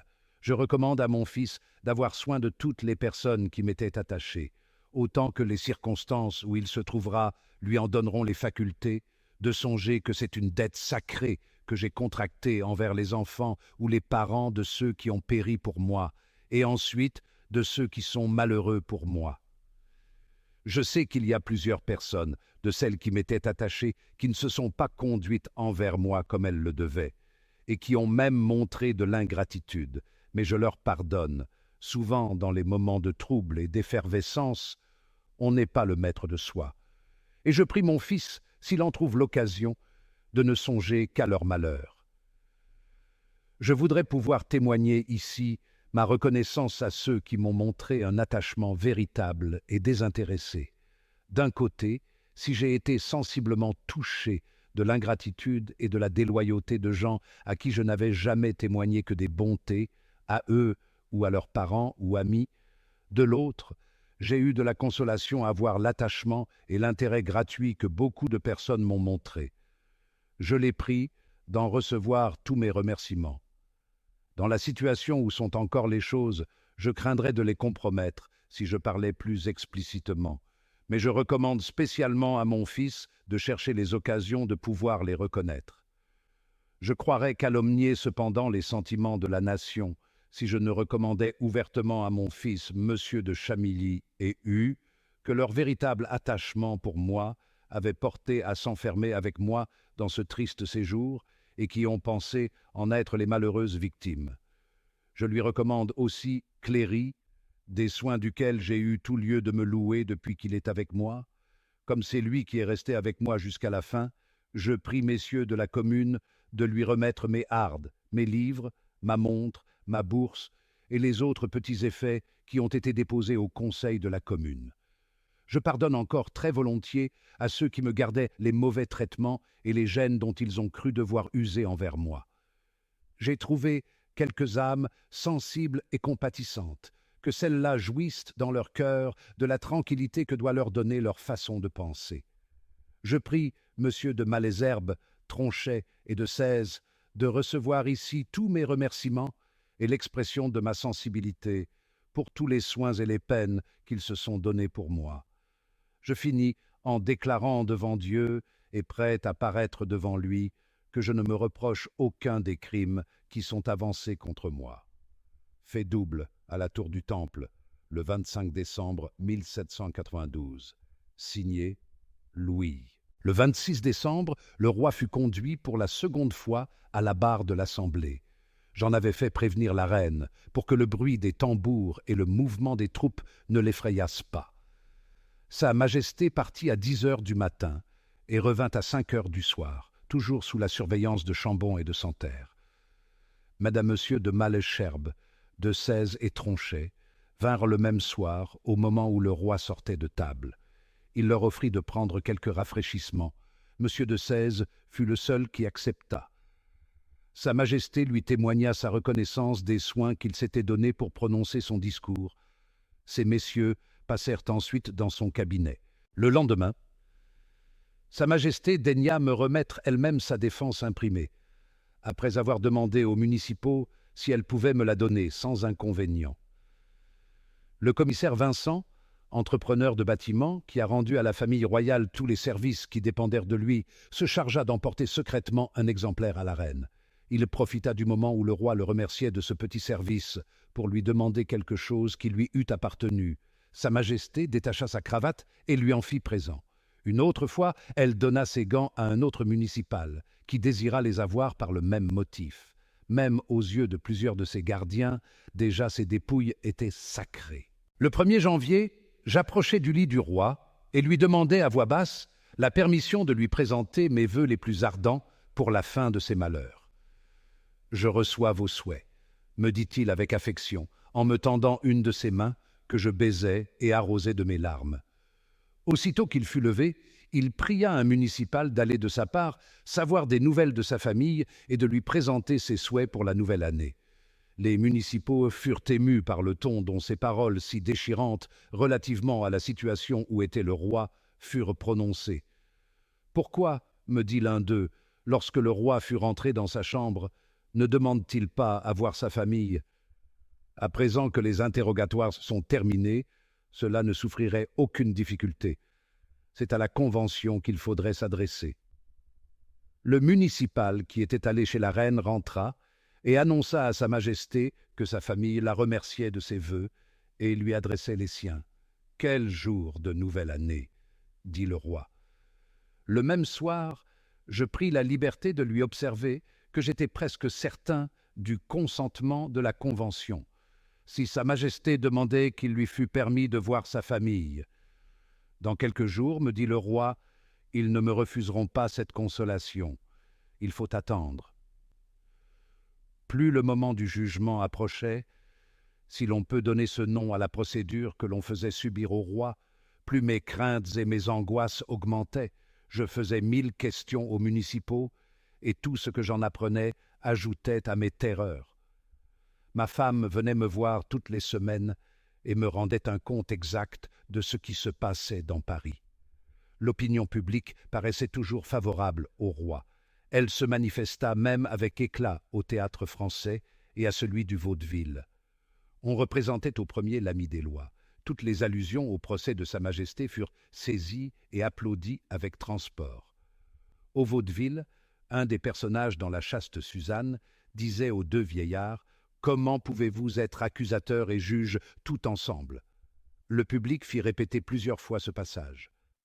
Je remis au roi un exemplaire de l'Ami des lois. Je lui disais souvent, et j'étais presque parvenu à le croire moi-même, que les membres de la Convention, opposés les uns aux autres, ne prononceraient que la peine de la réclusion ou de la déportation. « Puisse-t-il, me répondit Sa Majesté, avoir cette modération pour ma famille, je n'ai de crainte que pour elle. » Quelques personnes me firent prévenir par ma femme qu'une somme considérable, déposée chez M. Parisot, rédacteur de la Feuille du Jour, était à la disposition du roi, qu'on me priait de demander ses ordres et que cette somme serait remise entre les mains de M. de Malesherbes si Sa Majesté le désirait. J'en rendis compte au roi. « Remerciez bien ces personnes de ma part, me répondit-il. Je ne peux accepter leurs offres généreuses, ce serait les exposer. » Je le priai d'en parler au moins à monsieur de Malesherbes, ce qu'il me promit. La correspondance de leur majesté continuait toujours. Le roi, instruit que madame royale était malade, fut très inquiet pendant quelques jours. La reine, après bien des sollicitations, obtint qu'on fît entrer au temple monsieur Brunier, médecin des enfants de France. Cette nouvelle parut le tranquilliser. Le mardi 15 janvier, veille du jugement du roi, ses conseils vinrent comme de coutume. Monsieur de Sèze et Tronchet prévinrent sa majesté de leur absence pour le lendemain. Le mercredi 16, monsieur de Malesherbes resta assez longtemps avec le roi et dit à sa majesté, en sortant, qu'il viendrait lui rendre compte de l'appel nominal, aussitôt qu'il en saurait le résultat. Mais la séance s'étant prolongée fort avant dans la nuit, ce ne fut que le 17 au matin qu'on prononça le décret. Le même jour 16, à 6 heures du soir, 4 municipaux entrèrent dans la chambre et lurent au roi un arrêté de la commune portant en substance qu'il serait gardé à vue jour et nuit par lesdits municipaux, et que 2 d'entre eux passeraient de la nuit à côté de son lit. Le roi demanda si son jugement était prononcé. L'un d'eux, Durour, commença par s'asseoir dans le fauteuil de sa majesté, qui était resté debout. Il répondit ensuite qu'il ne s'inquiétait pas de ce qui se passait à la Convention, que cependant il avait entendu dire qu'on en était encore à l'appel nominal. Quelques moments après, M. de Malesherbes entra et annonça au roi que l'appel nominal n'était pas encore terminé. Le feu prit dans ce moment à la cheminée d'une chambre où logeait le porteur de bois au palais du Temple. Un rassemblement assez considérable de peuple entra dans la cour. Un municipal vint tout effrayé dire à M. de Malesherbes de se retirer sur le champ. M. de Malesherbes sortit après avoir promis au roi de revenir l'instruire de son jugement.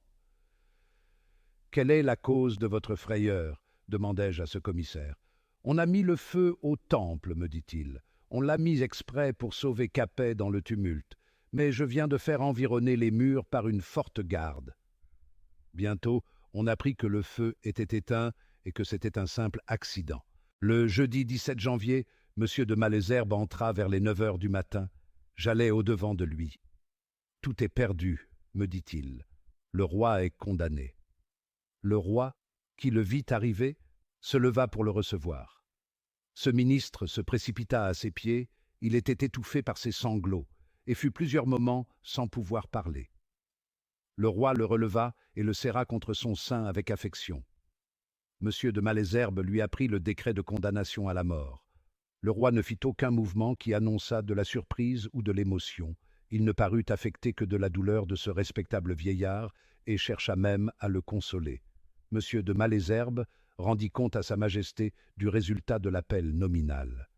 Dénonciateurs, parents, ennemis personnels, laïcs, ecclésiastiques, députés absents, tous avaient opiné, et malgré cette violation de toutes les formes, ceux qui avaient prononcé la mort, les uns comme mesure politique, les autres prétendant que le roi était coupable, n'avaient obtenu qu'une majorité de 5 voix, plusieurs députés n'avaient voté la mort qu'avec sursis.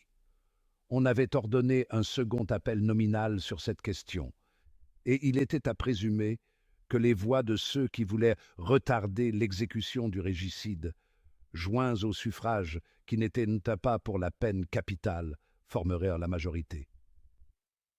Mais aux portes de l'Assemblée, des assassins, dévoués au duc d'Orléans et à la députation de Paris, effrayaient de leurs cris, menaçaient de leurs poignards quiconque refuserait d'être leur complice. Et, soit stupeur, soit indifférence, la capitale ou n'osa ou ne voulut rien entreprendre pour sauver son roi. Monsieur de Malesherbes se disposait à sortir. Le roi obtint de l'entretenir en particulier. Il le conduisit dans son cabinet, enferma la porte et resta environ 1 heure seul avec lui. Sa Majesté le reconduisit jusqu'à la porte d'entrée, lui recommanda encore de venir de bonne heure le soir et de ne point l'abandonner dans ses derniers moments. « La douleur de ce bon vieillard m'a vivement ému, » me dit le roi, en rentrant dans sa chambre où je l'attendais. Depuis l'entrée de M. de Malesherbes, un tremblement universel s'était emparé de moi. Je préparai cependant tout ce qui était nécessaire pour que le roi pût se raser. Il se mit le savon lui-même. Debout et en face, je tenais son bassin. Forcé de concentrer ma douleur, je n'avais pas encore osé jeter les yeux sur mon malheureux maître. Je le fixais par hasard, et mes larmes coulèrent malgré moi. Je ne sais si l'état où je me trouvais rappela au roi sa position, mais une pâleur subite parut sur son visage. Son nez et ses oreilles blanchirent tout à coup. À cette vue, mes genoux se dérobèrent en dessous moi. Le roi, qui s'aperçut de ma défaillance, me prit les 2 mains, les serra avec force et me dit à demi-voix « Allons, plus de courage !» Il était observé. Un langage muet lui peignit toute mon affliction. Il y parut sensible. Son visage se ranima. Il se rasa avec tranquillité. Ensuite, je l'habillai. Sa Majesté resta dans sa chambre jusqu'à l'heure de son dîner, occupé à lire ou à se promener. Dans la soirée, je le vis aller du côté du cabinet et je l'y suivis sous prétexte qu'il pouvait avoir besoin de mon service. « Vous avez, me dit le roi, entendu le récit de mon jugement ?»« Ah, sire, lui dis-je, espérez un sursis. Monsieur de Malesherbes ne croit pas qu'on le refuse. »« Je ne cherche aucun espoir, me répondit le roi, mais je suis bien affligé de ce que monsieur d'Orléans, mon parent, a voté ma mort. Lisez cette liste. » Il me remit alors la liste de l'appel nominal qu'il tenait à la main. « Le public, lui dis-je, murmure hautement, Dumouriez est à Paris. On dit qu'il est porteur du vœu de son armée contre le procès qu'on a fait à votre Majesté. Le peuple est révolté de l'infâme conduite de M. d'Orléans. Le bruit se répand aussi que les ministres des puissances étrangères vont se réunir pour aller à l'Assemblée. Enfin, l'on assure que les conventionnels craignent une émeute populaire. »« Je serais bien fâché qu'elle eût lieu, » répondit le roi. « Il y aurait de nouvelles victimes. »« Je ne crains pas la mort, » ajouta ce prince, « mais je ne puis envisager, sans frémir, le sort cruel que je vais laisser après moi à ma famille, à la reine, à nos malheureux enfants, et ces fidèles serviteurs qui ne m'ont point abandonné, ces vieillards qui n'avaient d'autres moyens pour subsister que les modiques pensions que je leur faisais. Qui va les secourir? Je vois le peuple, livré à l'anarchie, devenir la victime de toutes les factions, les crimes se succéder, de longues dissensions déchirer la France. » Puis, après un moment de silence, « Oh, mon Dieu! Était-ce là le prix que je devais recevoir de tous mes sacrifices? N'avais-je pas tout tenté pour assurer le bonheur des Français? » En prononçant ces paroles, il me serrait les mains. Pénétré d'un saint respect, j'arrosai les siennes de mes larmes. Il me fallut le quitter en cet état. Le roi attendit vainement M. de Malesherbes. Le soir, il me demanda s'il s'était présenté. J'avais fait la même question au commissaire. Tous m'avaient répondu que non. Le vendredi 18, le roi ne reçut aucune nouvelle de M. de Malesherbes. Il en fut très inquiet. Un ancien Mercure de France étant tombé sous sa main, il y lut un logogriphe qu'il me donna à deviner. J'en cherchai le mot inutilement. « Comment vous ne le trouvez pas? Il m'est pourtant bien applicable dans ce moment, me dit-il. Le mot est sacrifice. » Le roi m'ordonna de chercher dans la bibliothèque le volume de l'histoire d'Angleterre où se trouve la mort de Charles Ier.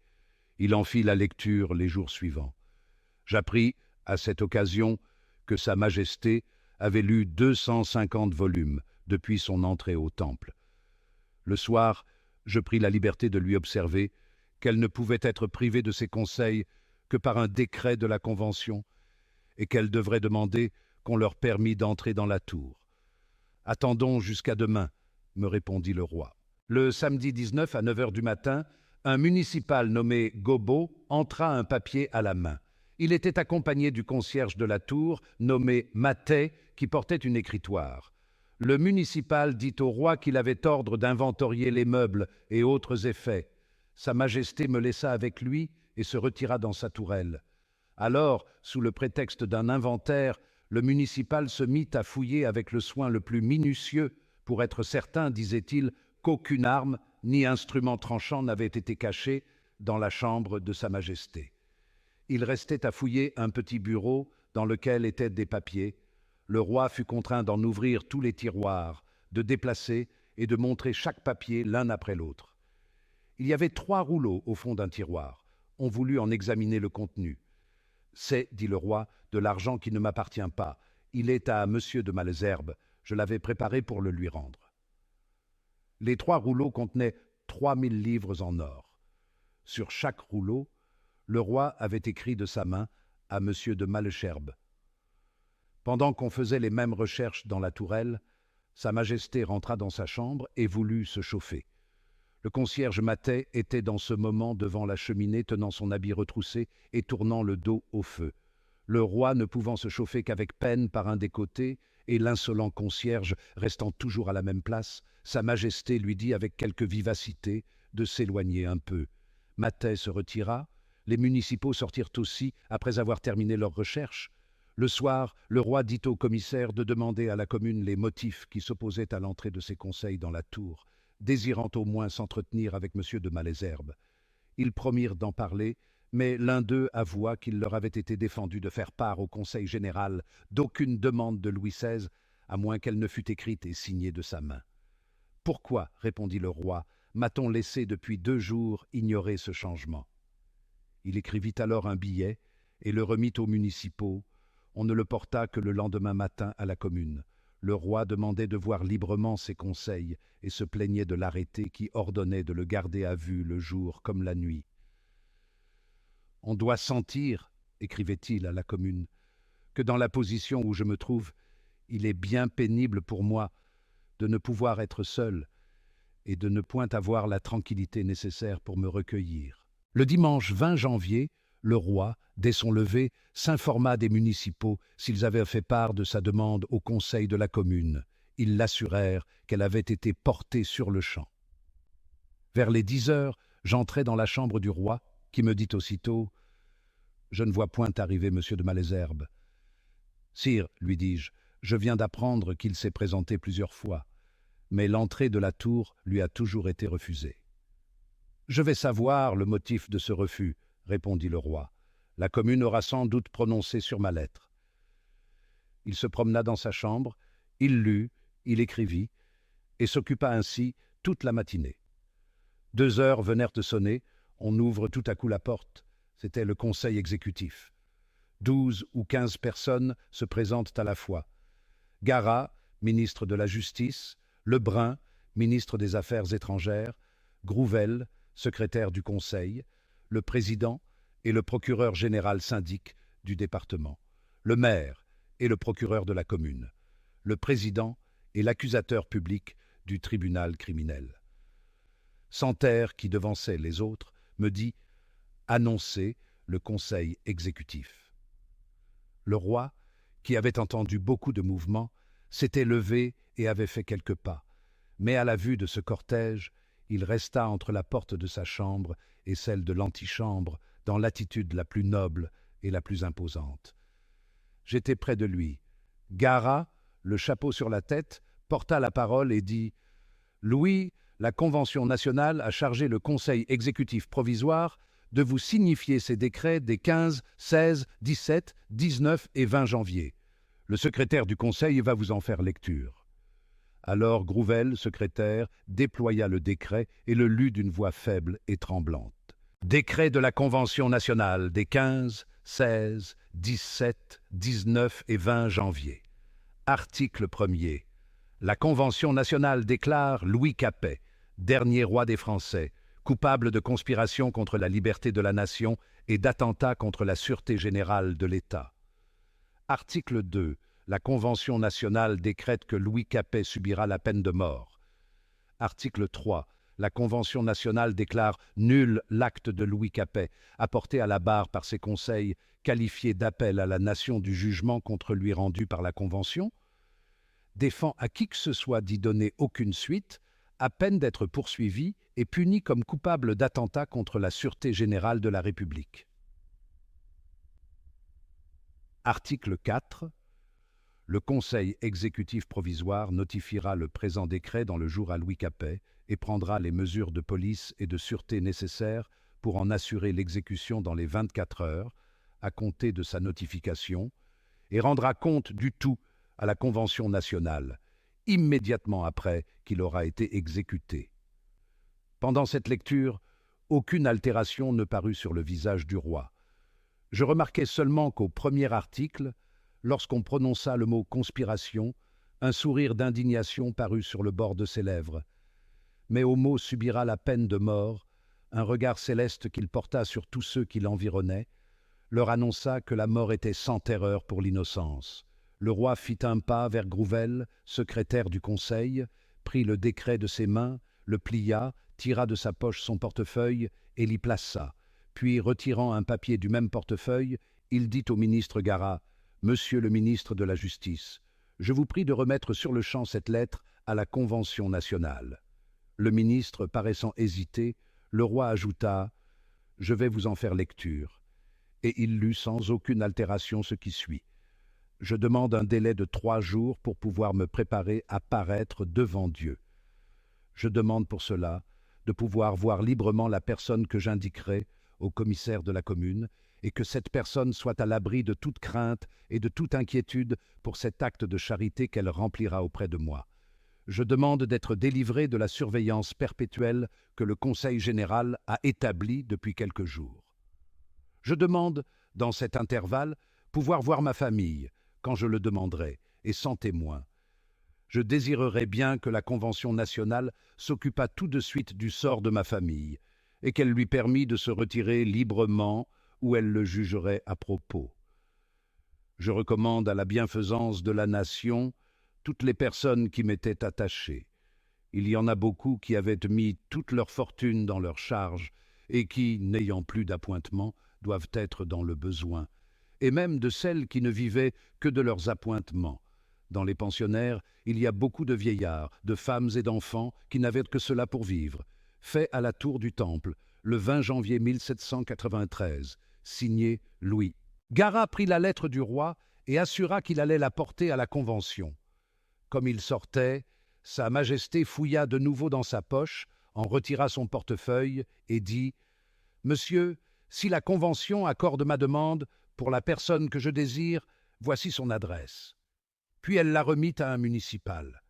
Cette adresse, d'une autre écriture que celle du roi portait, Monsieur Edgeworth de Firmont, numéro 483, rue du Bac. Le roi fit quelques pas en arrière, le ministre et ceux qui l'accompagnaient sortirent. Sa Majesté se promena un instant dans sa chambre. J'étais resté contre la porte, debout, les bras croisés et comme privé de tout sentiment.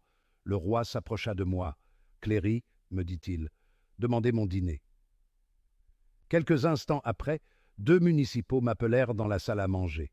Ils me lurent un arrêté qui portait en substance que Louis ne se servirait point de couteau ni de fourchette à ses repas, qu'il serait confié un couteau à son valet de chambre pour lui couper son pain et sa viande en présence de 2 commissaires, et qu'ensuite le couteau serait retiré.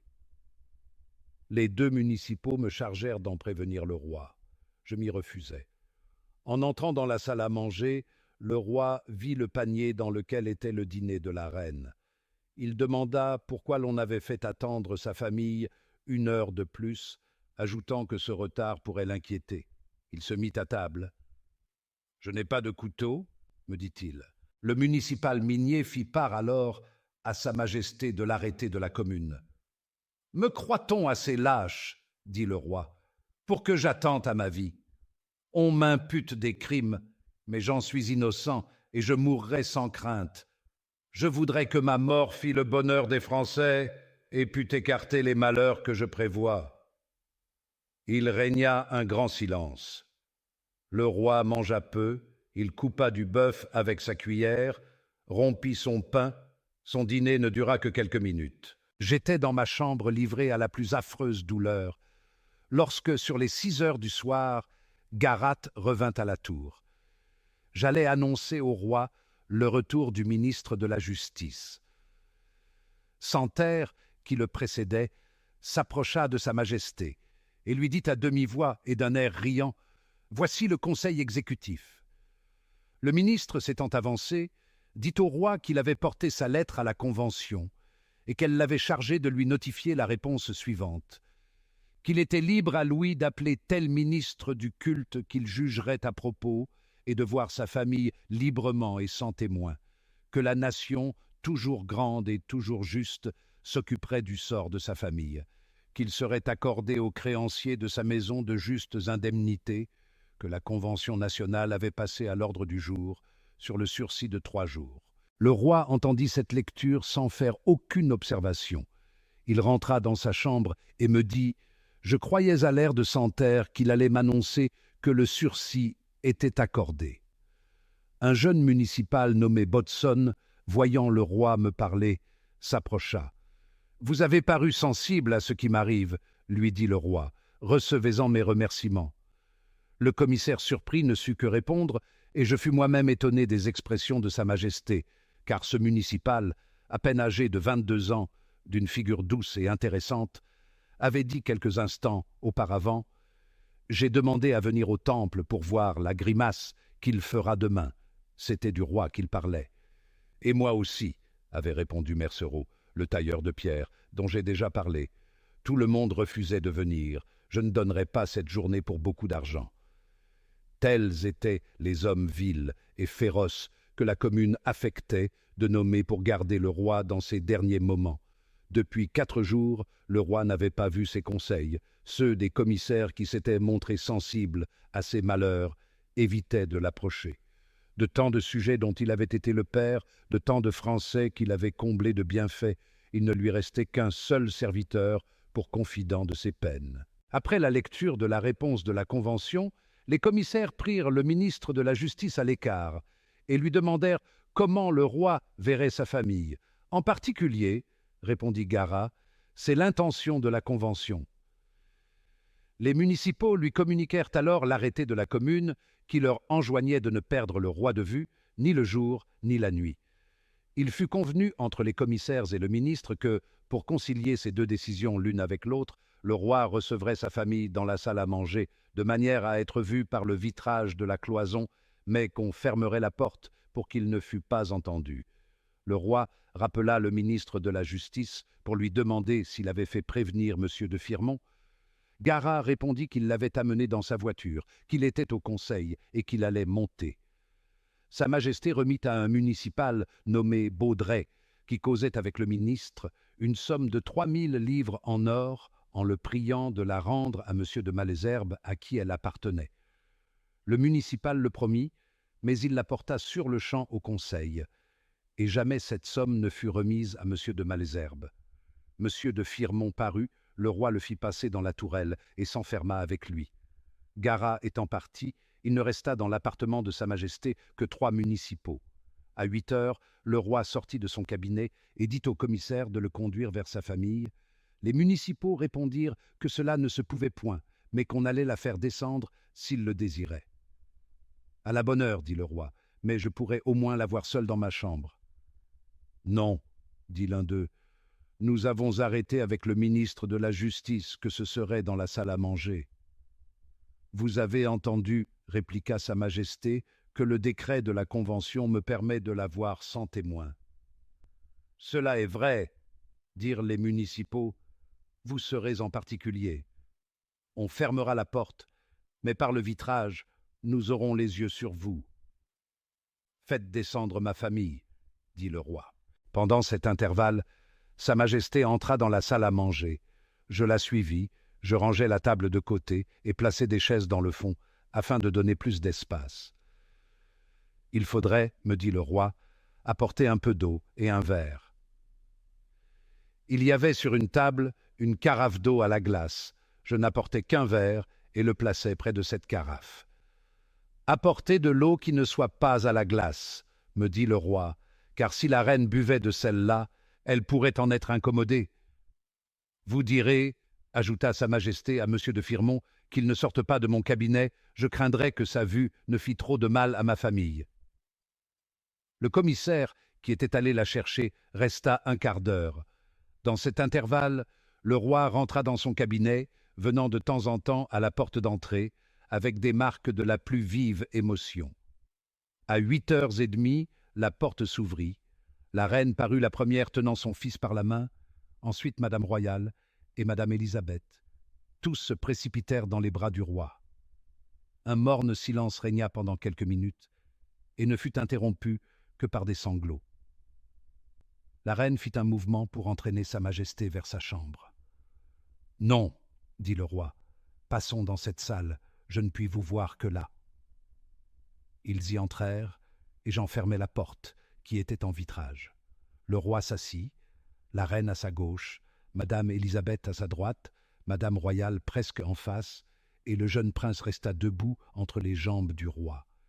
Tous étaient penchés vers lui et le tenaient souvent embrassé. Cette scène de douleur dura 7 quarts d'heure, pendant lesquels il fut impossible de rien entendre. On voyait seulement qu'après chaque phrase du roi, les sanglots des princesses redoublaient, duraient quelques minutes, et qu'ensuite, le roi recommençait à parler. Il fut aisé de juger à leurs mouvements que lui-même leur avait appris sa condamnation. À 10h15, le roi se leva le premier, et tous le suivirent. J'ouvris la porte. La reine tenait le roi par le bras droit. Leur Majesté donnait chacune une main à Monsieur le Dauphin. Madame royale à la gauche tenait le roi embrassé par le milieu du corps. Madame Élisabeth du même côté, mais un peu plus en arrière, avait saisi le bras gauche de son auguste frère. Ils firent quelques pas vers la porte d'entrée en poussant les gémissements les plus douloureux. « Je vous assure, leur dit le roi, que je vous verrai demain matin, à 8h. »« Vous nous le promettez, répétèrent-ils tous ensemble. « Oui, je vous le promets. »« Pourquoi pas à 7h, dit la reine. »« Eh bien, oui, à 7h, répondit le roi. « Adieu. » Il prononça cet adieu d'une manière si expressive que les sanglots redoublèrent. Madame royale tomba évanouie aux pieds du roi qu'elle tenait embrassée. Je la relevai et j'aidai Madame Élisabeth à la soutenir. Le roi, voulant mettre fin à cette scène déchirante, leur donna les plus tendres embrassements et eut la force de s'arracher de leurs bras. « Adieu, adieu, dit-il, et il rentra dans sa chambre. Les princesses remontèrent chez elles. Je voulus continuer à soutenir Madame royale. Les municipaux m'arrêtèrent à la seconde marche et me forcèrent de rentrer. Quoique les 2 portes fussent fermées, on continua d'entendre les cris et les gémissements des princesses dans l'escalier. Le roi rejoignit son confesseur dans le cabinet de la tourelle. Une demi-heure après, il en sortit et je servis le souper.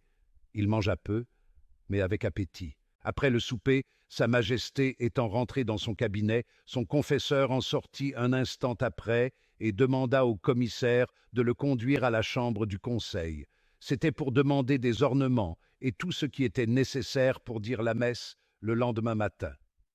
Monsieur de Firmont n'obtint qu'avec peine que cette demande fût accordée.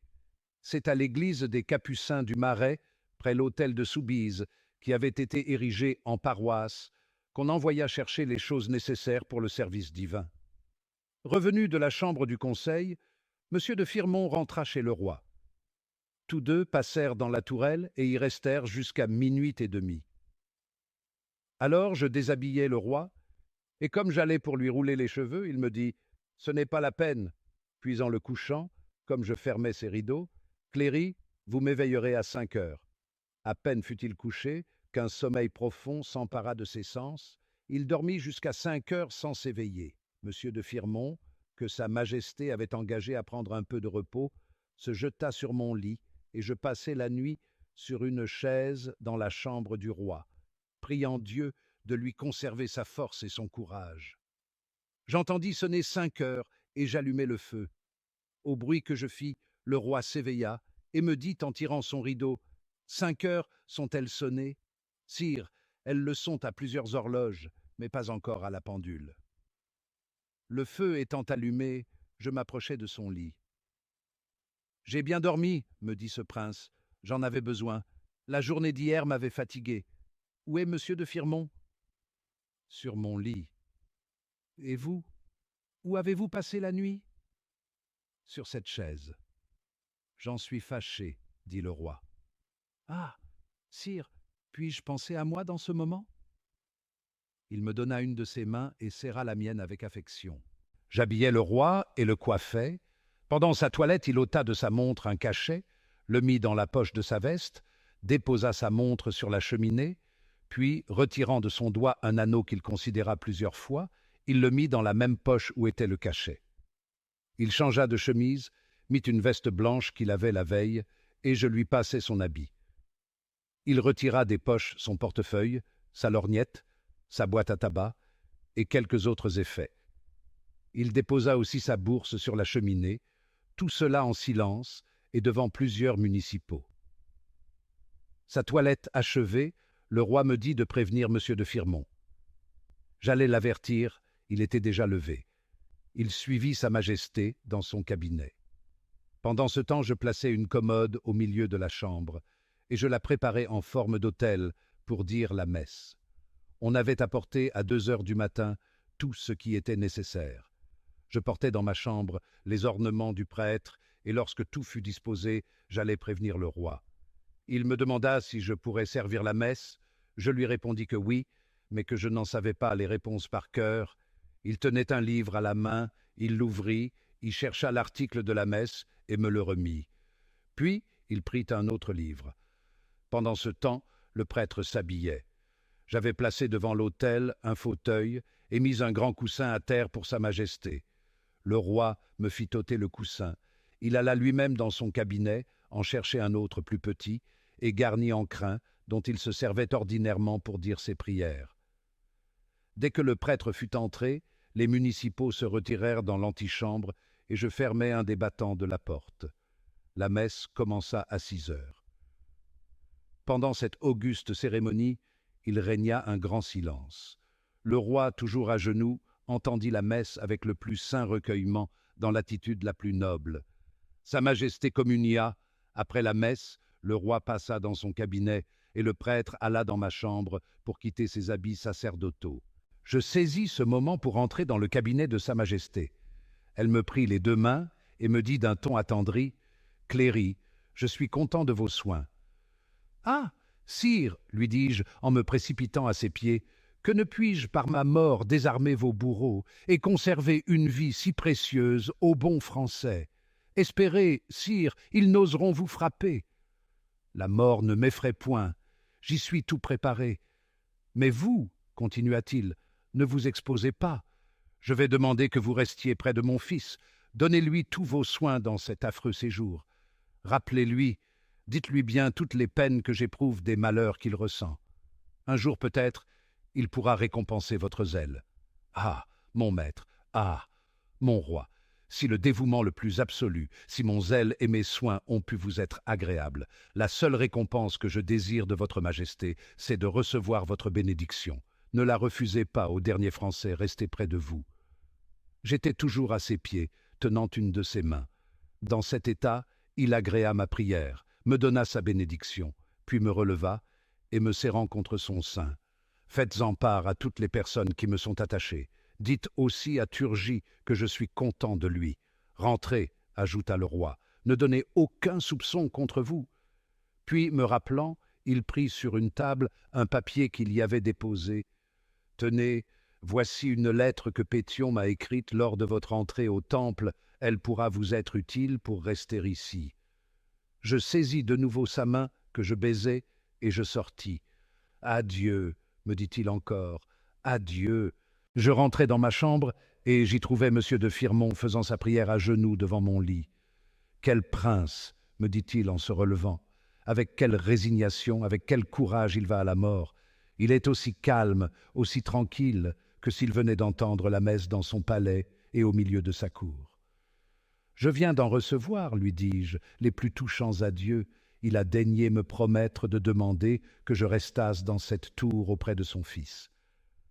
Lorsqu'il sortira, monsieur, je vous prie de le lui rappeler, car je n'aurai plus le bonheur de le voir en particulier. »« Soyez tranquille, me répondit M. de Firmont, et il rejoignit Sa Majesté. À 7 heures, le roi sortit de son cabinet, m'appela, et, me tirant dans l'embrasure de la croisée, il me dit « Vous remettrez ce cachet à mon fils, cet anneau à la reine. Dites-lui bien que je le quitte avec peine.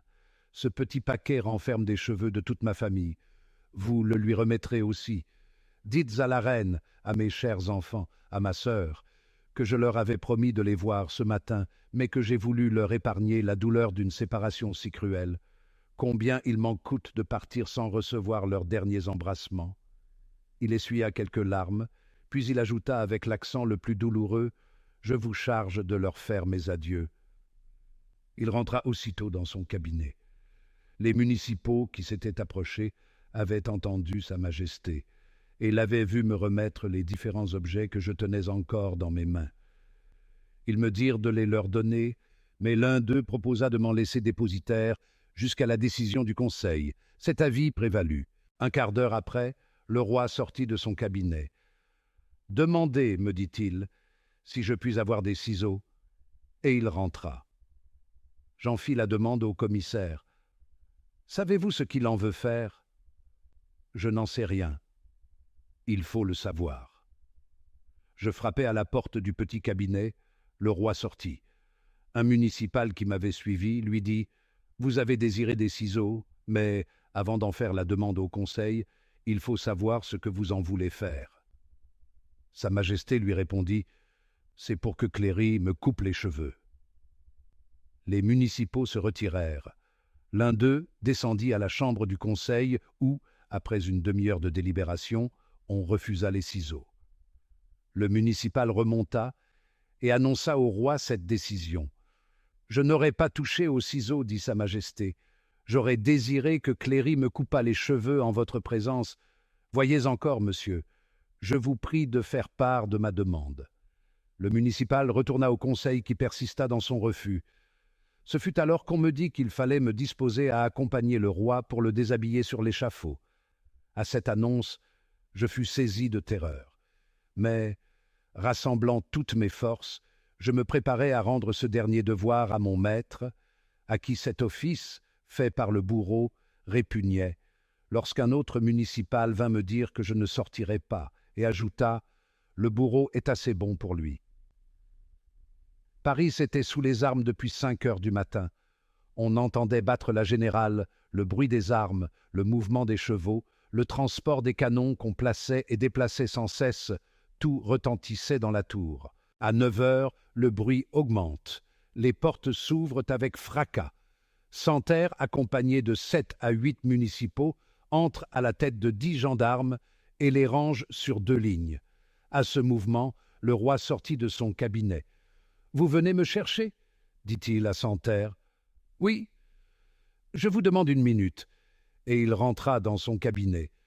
Sa Majesté en ressortit sur-le-champ. Son confesseur le suivait. Le roi tenait à la main son testament et, s'adressant à un municipal, nommé Jacques Roux, prêtre jureur, qui se trouvait le plus en avant, « Je vous prie de remettre ce papier à la reine, à ma femme. »« Cela ne me regarde point, » répondit ce prêtre en refusant de prendre l'écrit. « Je suis ici pour vous conduire à l'échafaud. » Sa Majesté s'adressant ensuite à Gobeau, autre municipal, « Remettez ce papier, je vous prie, à ma femme. Vous pouvez en prendre lecture. Il y a des dispositions que je désire que la commune connaisse. » J'étais derrière le roi, près de la cheminée. Il se tourna vers moi, et je lui présentai sa redingote. « Je n'en ai pas besoin, me dit-il. Donnez-moi seulement mon chapeau. » Je le lui remis. Sa main rencontra la mienne qu'il serra pour la dernière fois. « Messieurs, dit-il en s'adressant aux municipaux, je désirerais que Cléry restât près de mon fils qui est accoutumé à ses soins. J'espère que la commune accueillera cette demande. » Puis, regardant Santerre, « Partons. » Ce furent les dernières paroles qu'il prononça dans son appartement. À l'entrée de l'escalier, il rencontra Mathey, concierge de la tour, et lui dit « J'ai eu hier un peu de vivacité envers vous. Ne m'en veuillez pas. » Mathey ne répondit rien et affecta même de se retirer lorsque le roi lui parla. Je restai seul dans la chambre, navré de douleur et comme anéanti. Les tambours et les trompettes annoncèrent que Sa Majesté avait quitté la tour. 1 heure après, des salves d'artillerie, des cris de « Vive la nation !»« Vive la République !» se firent entendre. Le meilleur des rois n'était plus.